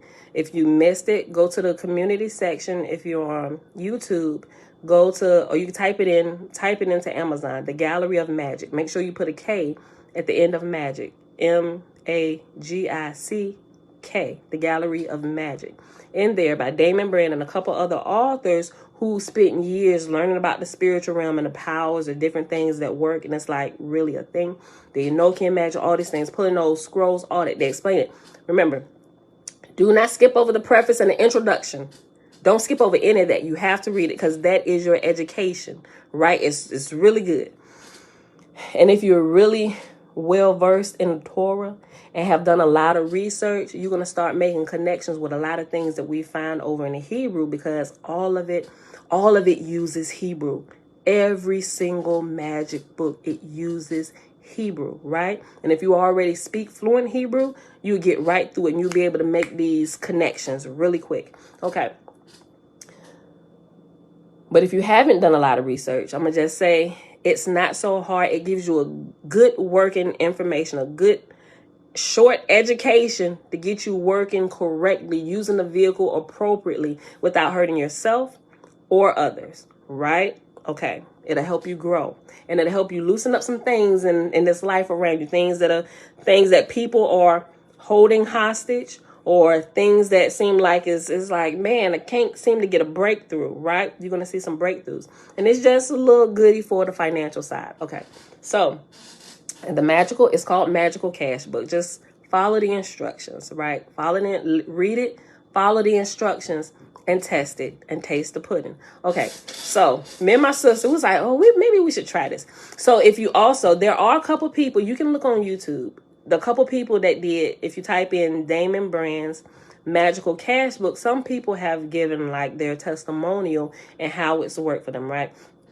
And so he's teaching you what you can call, I guess, faith. So if you have an issue and your finances have been held up in any kind of way, and you don't know where the money is going to come from, here's something that you can do, right? And just be honest with what you're going to use the money for. It don't have to be all pious. Or if you want to if you want to get the money to go buy you a sack of weed, if that's what your true intentions are, here's the thing. You have to be honest about what your intentions are. And that's what I learned about going through some of their material. It's really looking at you and the heart of you to bring out who you really are. So first of all, you can understand who you really are. If you have any ulterior motives, you need to understand that about yourself. Is going to walk you through, okay, why do I even feel this way? It's like this.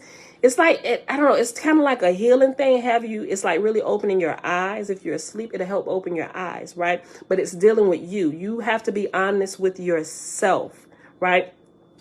Okay, so if you want $20 to go buy some weed, be honest with yourself. Okay, I just want an extra $20. Money is tight. I'm paying bills. And just go with the example, y'all. Like, seriously, if that's honestly your thing, I want $20.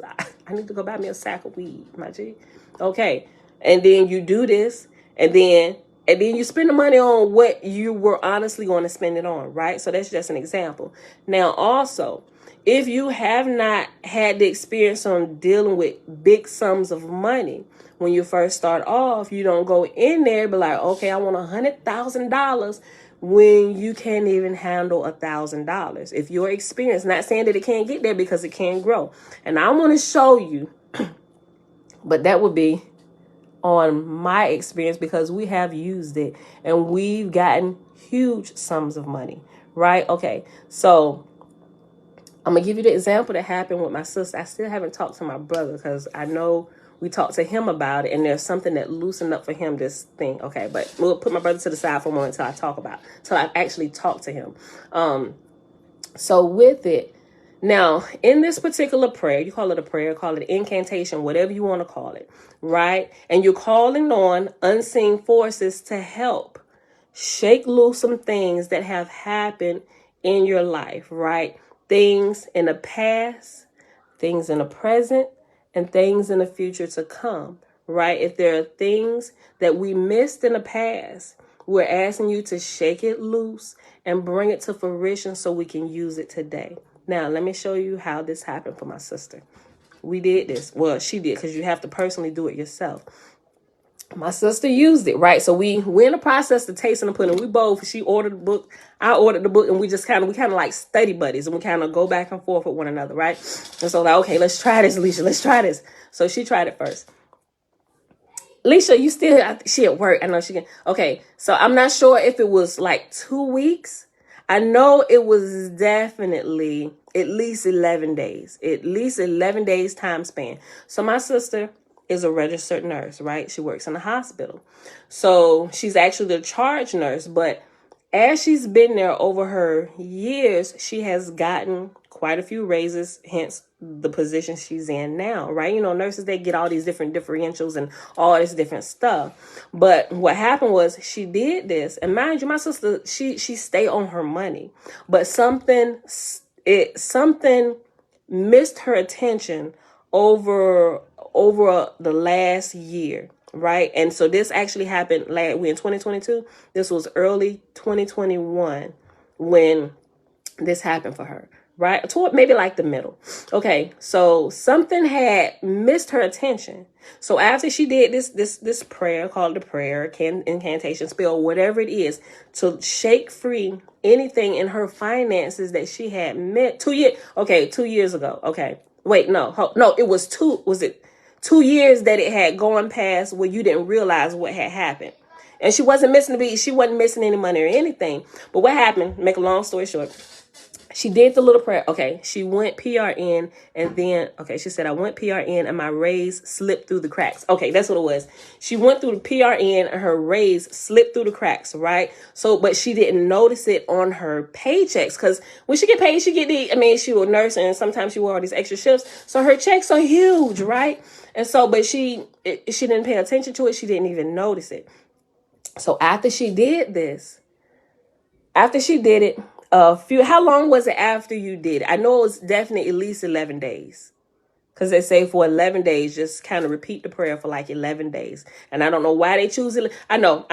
it tells you why. Okay. They tell you, some people call it like an 11-day ritual, but I remember as I was saying it, it's like it's like the unseen forces, because sometimes we tend to be lazy here, just like, do it for me, let me know when you got it done, right? But it seemed like the unseen forces want to know that you are committed to what you're asking them to help you with. So that they chose like an 11. They figured out that 11 was the magic number, so to speak. So you would repeat this prayer any time of the day, whenever, just for 11 consecutive days. It's just to let the unseen realm know that, listen, I'm serious about this. You know how you praying to God and asking for something, Father, I really need this. And every day you praying the same prayer till it happen, right? We're already in the habit of doing this. It's just we do it unconsciously, not looking at the logistics and the schematics of everything. But we just taught, just keep praying till you see it manifest. Or some people say, pray for it, believe it in faith, and forget about it. It's like, it's those same things, but it's breaking it down in detail. So for at least 11 days, right? And that's showing consistency on your part. And you're simply just repeating the prayer for 11 days. And it's not this whole long prayer, right? But within it, you get a book and you keep track of your prayer. And every day you do the prayer, and whatever amount of money it is that you're asking for, you just write it down every day, right? And you just draw a circle around it. And that's it. Put up, go on about your day, right? But every day for a consecutive 11 days. So what happened? And I'm not sure that did you ask for a specific amount? I'm not even sure that you asked for a specific amount. But let me tell you what happened. She did that. And within a couple weeks' time, at least after that 11 days, what happened was her charge nurse, the person that was in charge of the payroll accounting, they were going through and they found the mistake. They found a mistake, and they saw that for 2 years that she had been being underpaid, right? Alicia could have gone on for the rest of her life and never even realized this. Never. You know how much? Can I share with them the amount? I want to show y'all. Can I share with them the amount? Her nurse manager. Can I share with them the amount? I'm going to wait for her answer. Or you can, if you want to share it, go ahead and put in the amount. But and some people's like, what? You got how much back pay? Her nurse manager one day, and it's the unseen forces working behind the scenes. Her nurse manager went through, and okay, I can share it. Her nurse manager went through and found the mistake herself, right? Alicia didn't say nothing to anybody. This was just a prayer she did. Unseen forces working behind the scene, or y'all working behind the scene, or the angels working behind the scene, ancestors working behind the scene, whatever you want to call it. The unseen forces work behind the scenes to get her nurse's manager attention to look at her file. She pulled up her file, her payroll, and everything, and she started going. And because Alicia does good, they like really want to promote her, right? I'm like, girl, they're gonna make you the head of the hospital. But started going through her stuff and started looking at her pay and her pay stubs and stuff, and found out that she was being underpaid for 2 years consecutively. 2 years consecutively. She didn't go talk to anybody. She didn't ask anybody to check her stuff. It's just me and her tasting the pudding on what we found out, right? And even in it was like, okay, Father, because we still kind of teetering, like, Father, we really don't know if this is witchcraft, if this is really, we don't really feel like, based on what we know, we don't feel like this is witchcraft or calling on saying, but we really feel like this is like prayers. It's just like the missing secret sauce from like the Christian prayers that they should have taught us about, right? So it's like, Father, and if anything about this is wrong, we're sorry, but we're really trying to figure this out down here. And I'm like, throw us a friggin' bone. Help us out, right? Went through her stuff.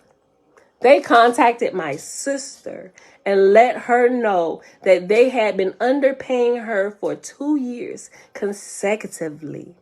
Alicia, within, how long was it? Was it the next paycheck or the paycheck after that? Within a month's time. They said we have been underpaying you. I think it was like on every paycheck like $1 and some change for 2 years consecutively.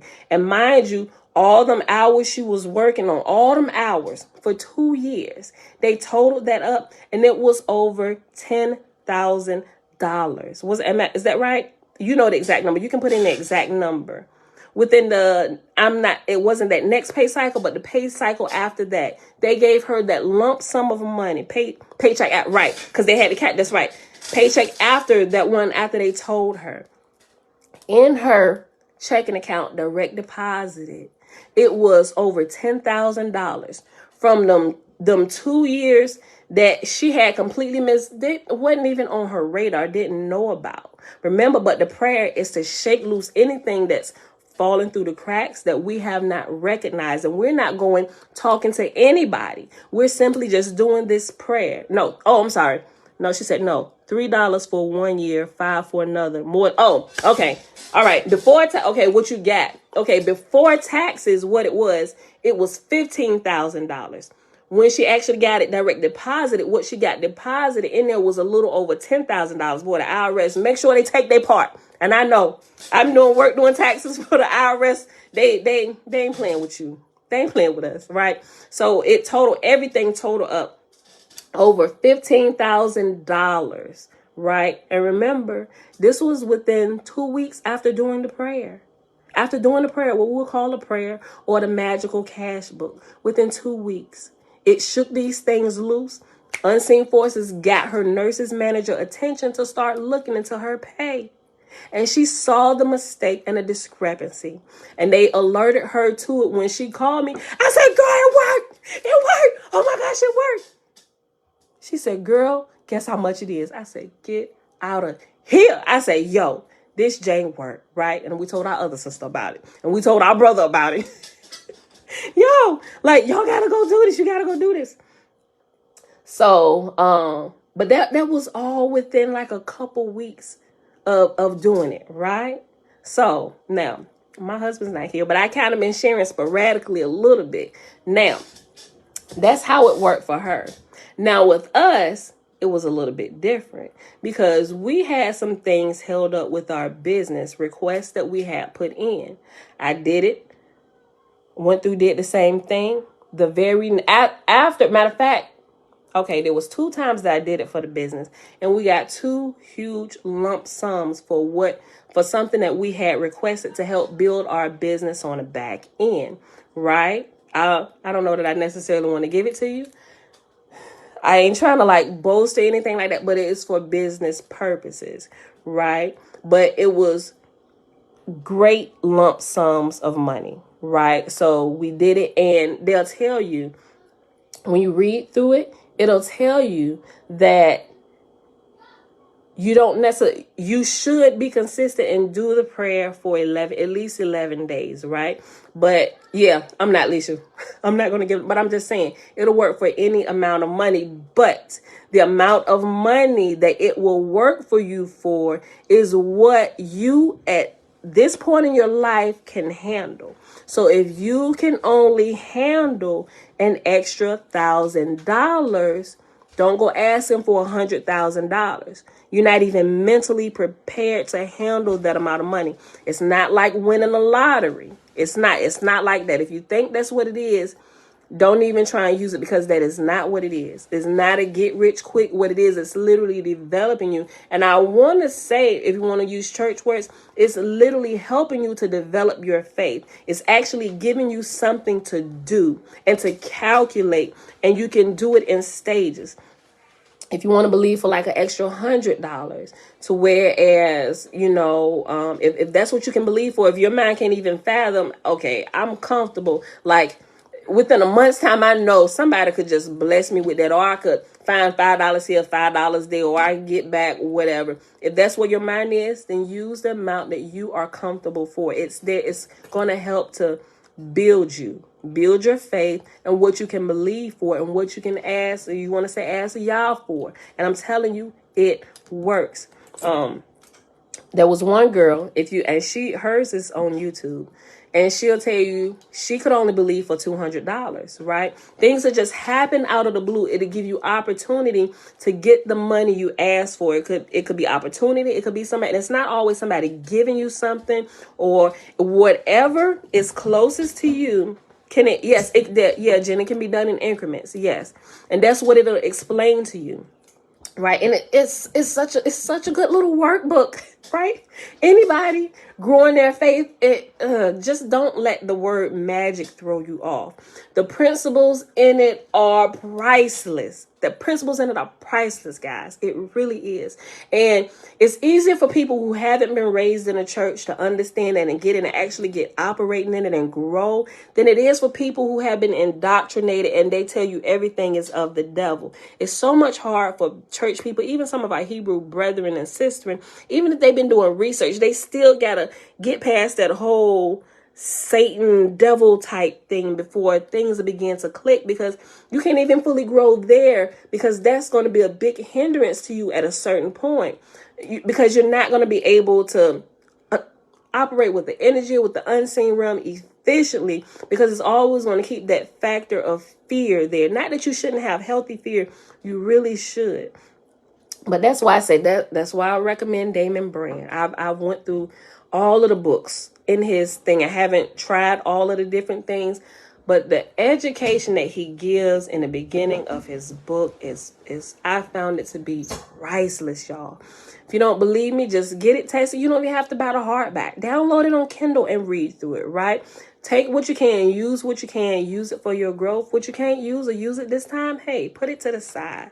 But at least keep moving spiritually. And I think that's a good spiritual tool to help you understand some of the unseen forces and how they, it's not the Bible on how it works, because we're still learning a lot, right? Okay, so there's one girl on YouTube, her thing was $200, right? So out the blue, and whatever that you do is a part of you. What, Josh? My chips are still in the vehicle. Oh, go get them. Go get them. Make sure you lock my truck back. So whatever you do, like if you're a pet lover, if you pet sit, everything about yourself will be included, right? Don't think things are going to come to you from some unforeseen thing that's not already a part of you. What I found out is what you're asking for, it's always going to deal with you or something a part of you. So, and it says don't count out anything, because the money could come to you in different forms and fashions and opportunities, easy opportunities. So what happened? She wanted to go out of town with some friends, but she needed an extra $200, right? So she said this would be the perfect time to use it. She said, I can believe for $200. It's not like, she said, now I couldn't believe for $1,000. She said 200 was probably my limit at that point. So she said, okay, she did the little prayer for 11 days. But what happened was a friend, I think it was a friend of her mom, was going out of town, and she needed somebody, and she had a dog. She needed somebody to pet sit, right? And she wanted to know if her dog could actually come to her house, because she didn't want to just leave the dog in the house and get somebody to key to her house. But she said, oh yeah, I love animals. And she goes and she walks her friends' dogs when they don't have the time. And so her mom mentioned her daughter. Now her mom didn't know she had done this, right? But it just happened after she had got done with her little 11-day prayer that her mom's friend was going out of town, and her mom mentioned her, hey, such and such does this. Oh, well, can I have her number? Can I ask her? She called her. She said, hey, I'm going out of town. And she said, I'm going to be gone for about, I forget how many days. She said, but I'm offering $200. And when she said it, she said, there it is right there. Now, she had to do a little bit of work to get it, but it was just pet sitting for about a week while this woman was going out of town. But what she asked for manifested in that way. So I'm giving you the different examples. It could come through maybe forgetting or not paying attention to a pay raise or something like it did for my sister. It could come through an opportunity, something that you already know how to do, a gift or a trade or something that you already have, something just comes, boom, it happened there. We've had it happen, not the bigger one, but even smaller, because I started testing in smaller increments, like $10,000, right? These are small. This is nothing. It's like $10,000. What would happen is somebody, and specifically somebody who owns one of the big car lots around here, they wanted to do an office move. And so they called us and said, hey, what can you do this for? And I didn't say anything to my husband. So my husband looked at it, this and this and this. He said, this is about a $10,000 job. I'm like, I still didn't say it because I didn't want to say anything to anybody, not even my husband. I just wanted to see how it shook out, right? See how it shook out, right? He said, this is about a $10,000 job. But what happened was, remember, I didn't say $10,000 and take taxes, like, because at this time I gave a specific amount, which was $10,000. Not that we needed it, but I wanted to see if it worked. Now I've handled bigger amounts of money, so $10,000 is nothing to me to believe for, right?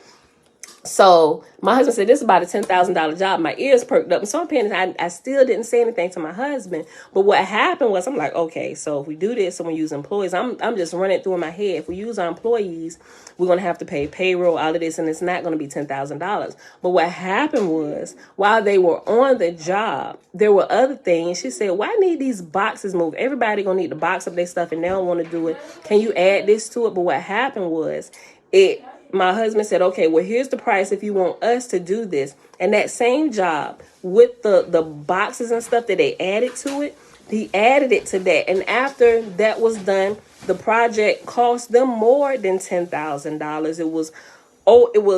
It was a little more over that, but the overage of it actually paid for, and this was just a 1-day thing, right? This was just a 1-day job. It was a Saturday job, right? They use the whole 8 hours, but that's how much profit is in the particular work we do if you know what you're doing. So, but the extra stuff that they added onto that actually was the overage that took care of the payroll and taxes and stuff, and we profited off of that job out of the blue. After I did this little prayer, we profited. It was actually a little over $10,000. I'm like, yo, this works. Right? So you call it magic, you call it God asking your prayer. I'm just saying we just understand a little bit more about the spiritual realm that we didn't know before. And it works, right?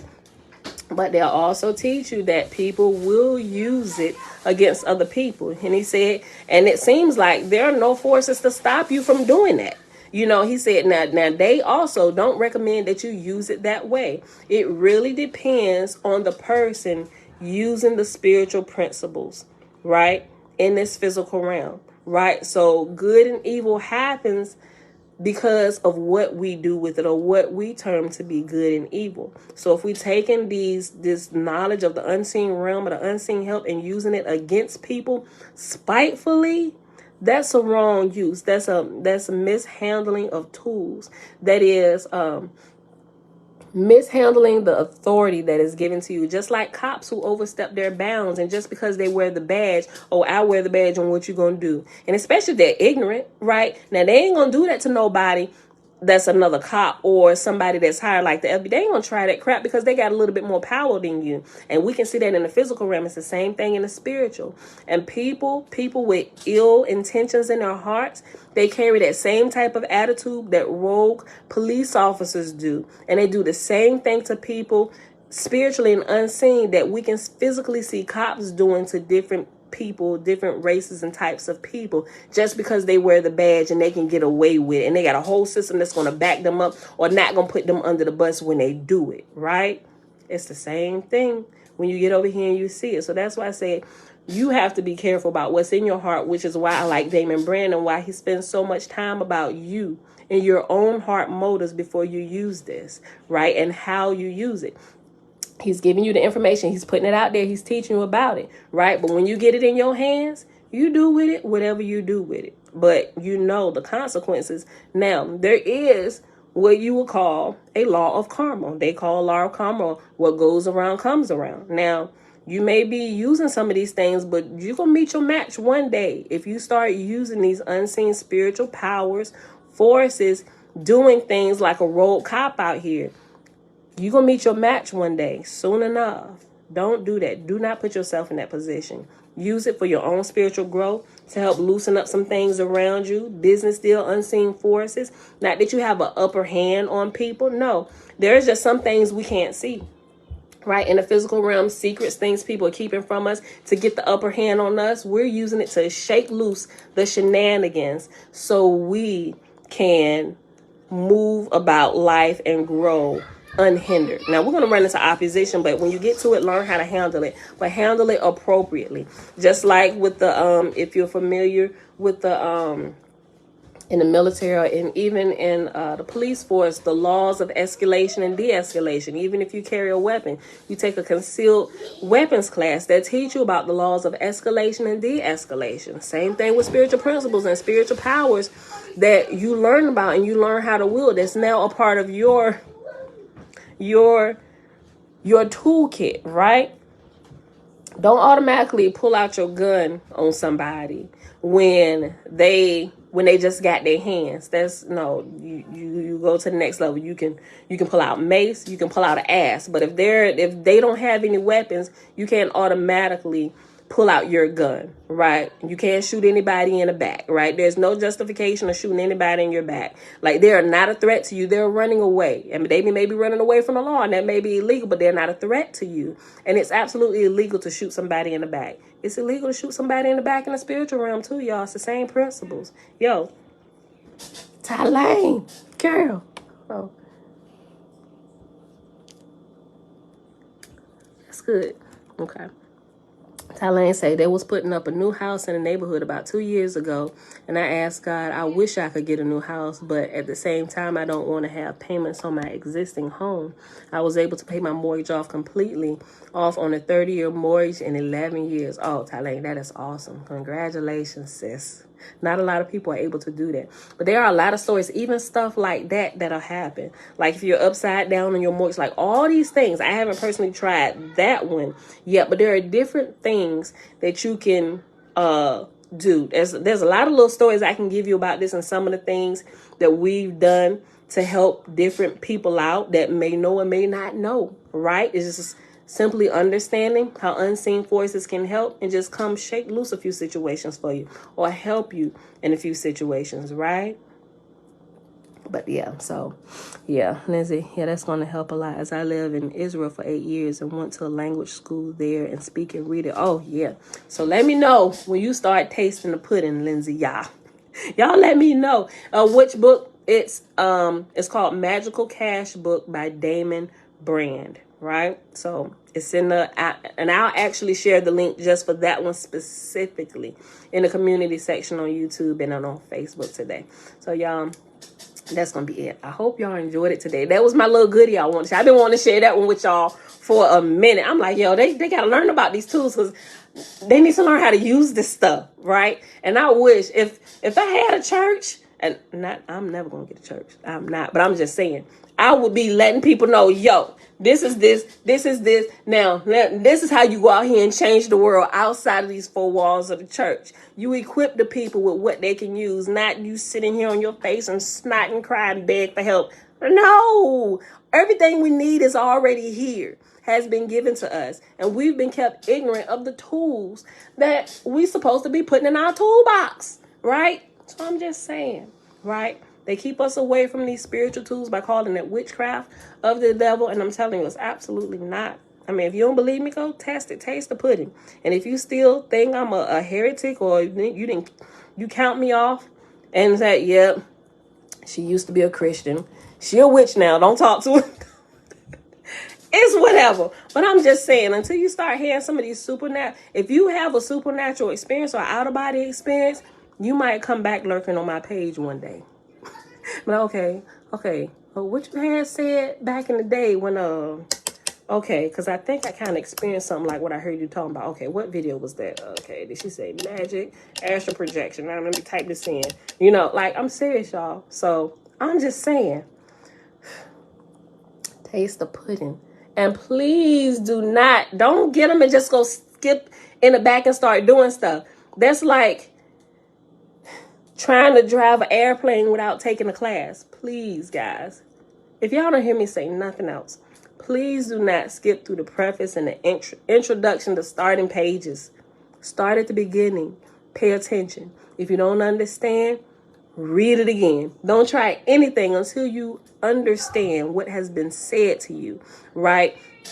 And I thank all y'all will, because if you spend any time, even just being faithful to reading the Bible or understanding, letting it sink in, oh, okay, I can see that principle. I understand now what you say. Because a lot of time we like mentally assent to stuff until we actually have an opportunity to experience or put our hands on it and actually have lab class and actually test what we've been learning. Just like science class, you got the instruction part of class. Now let's go into the lab and actually, work with this until the principles literally come alive and sink and set down deep in your sha-na-na, where now you can teach the class because now you have experience. Yes, babe?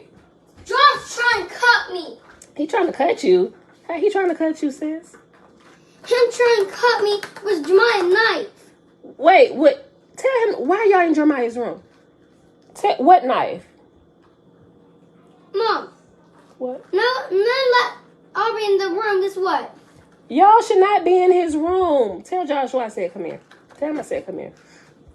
All right, y'all. Hey, Mom. So, yes, girl. I almost cut Aubrey's hand and now I got it.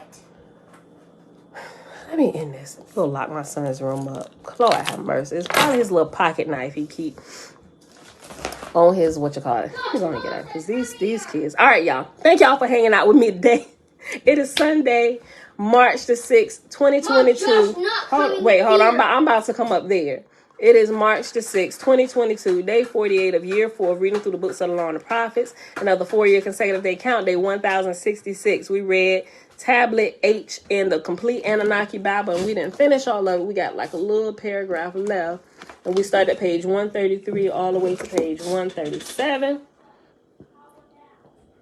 And we did not read any of my big toe today on purpose because I really wanted to share that magic treat with y'all. I call it a magic treat. I know some people probably still pissed about me using that word magic, but get over it, people. Get over it, right? It ain't really magic for real if you understand, right? It's understanding the unseen forces that are part of this realm that we have not been privy to, or we've been taught about it wrong on what it is, what it really is.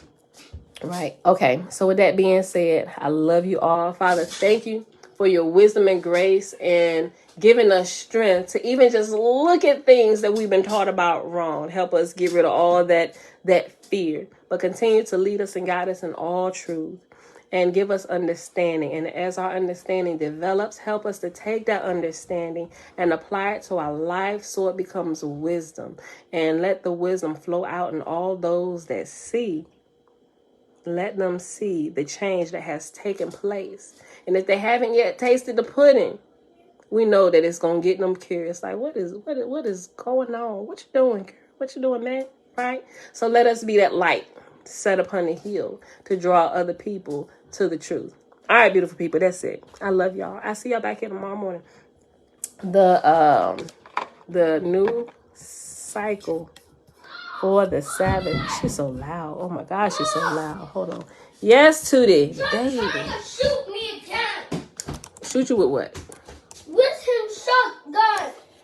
With his toy gun? When y'all hear it say gun, y'all, it's not a real gun. It's the Nerf guns. He got the little, Mom, the bullets in them. Mom, girl. Mom, yes. You don't buy Josh anything. Only me. Tootie, where is my thing? Oh, there we go. Josh keeps snatching my toy. Okay. All right, Tootie. Hold on, they changed this. What they doing? Barley reports. Mom says stop for her time. Okay, y'all. Yeah. Why they still having up month delayed by 1 day? What is this? Okay, it's half updated, but yeah, the new Sabbath, the new moon was sighted on Thursdays, y'all. So Thursdays will be taken off here. That's good, Tyler. I just read your comment. It's been a blessing listening to you for 2 years. You gave me the courage to pray more. Amen, sis. Amen. Keep going. Keep going. All right, beautiful people. That's it. Let me go ahead and get out of here. I love y'all. I'll see y'all back here tomorrow morning, 7:15 a.m. Eastern Standard Time. Peace. And I'm going to post that stuff for y'all in the community section on Facebook. Just give me a couple minutes. All right. Bye.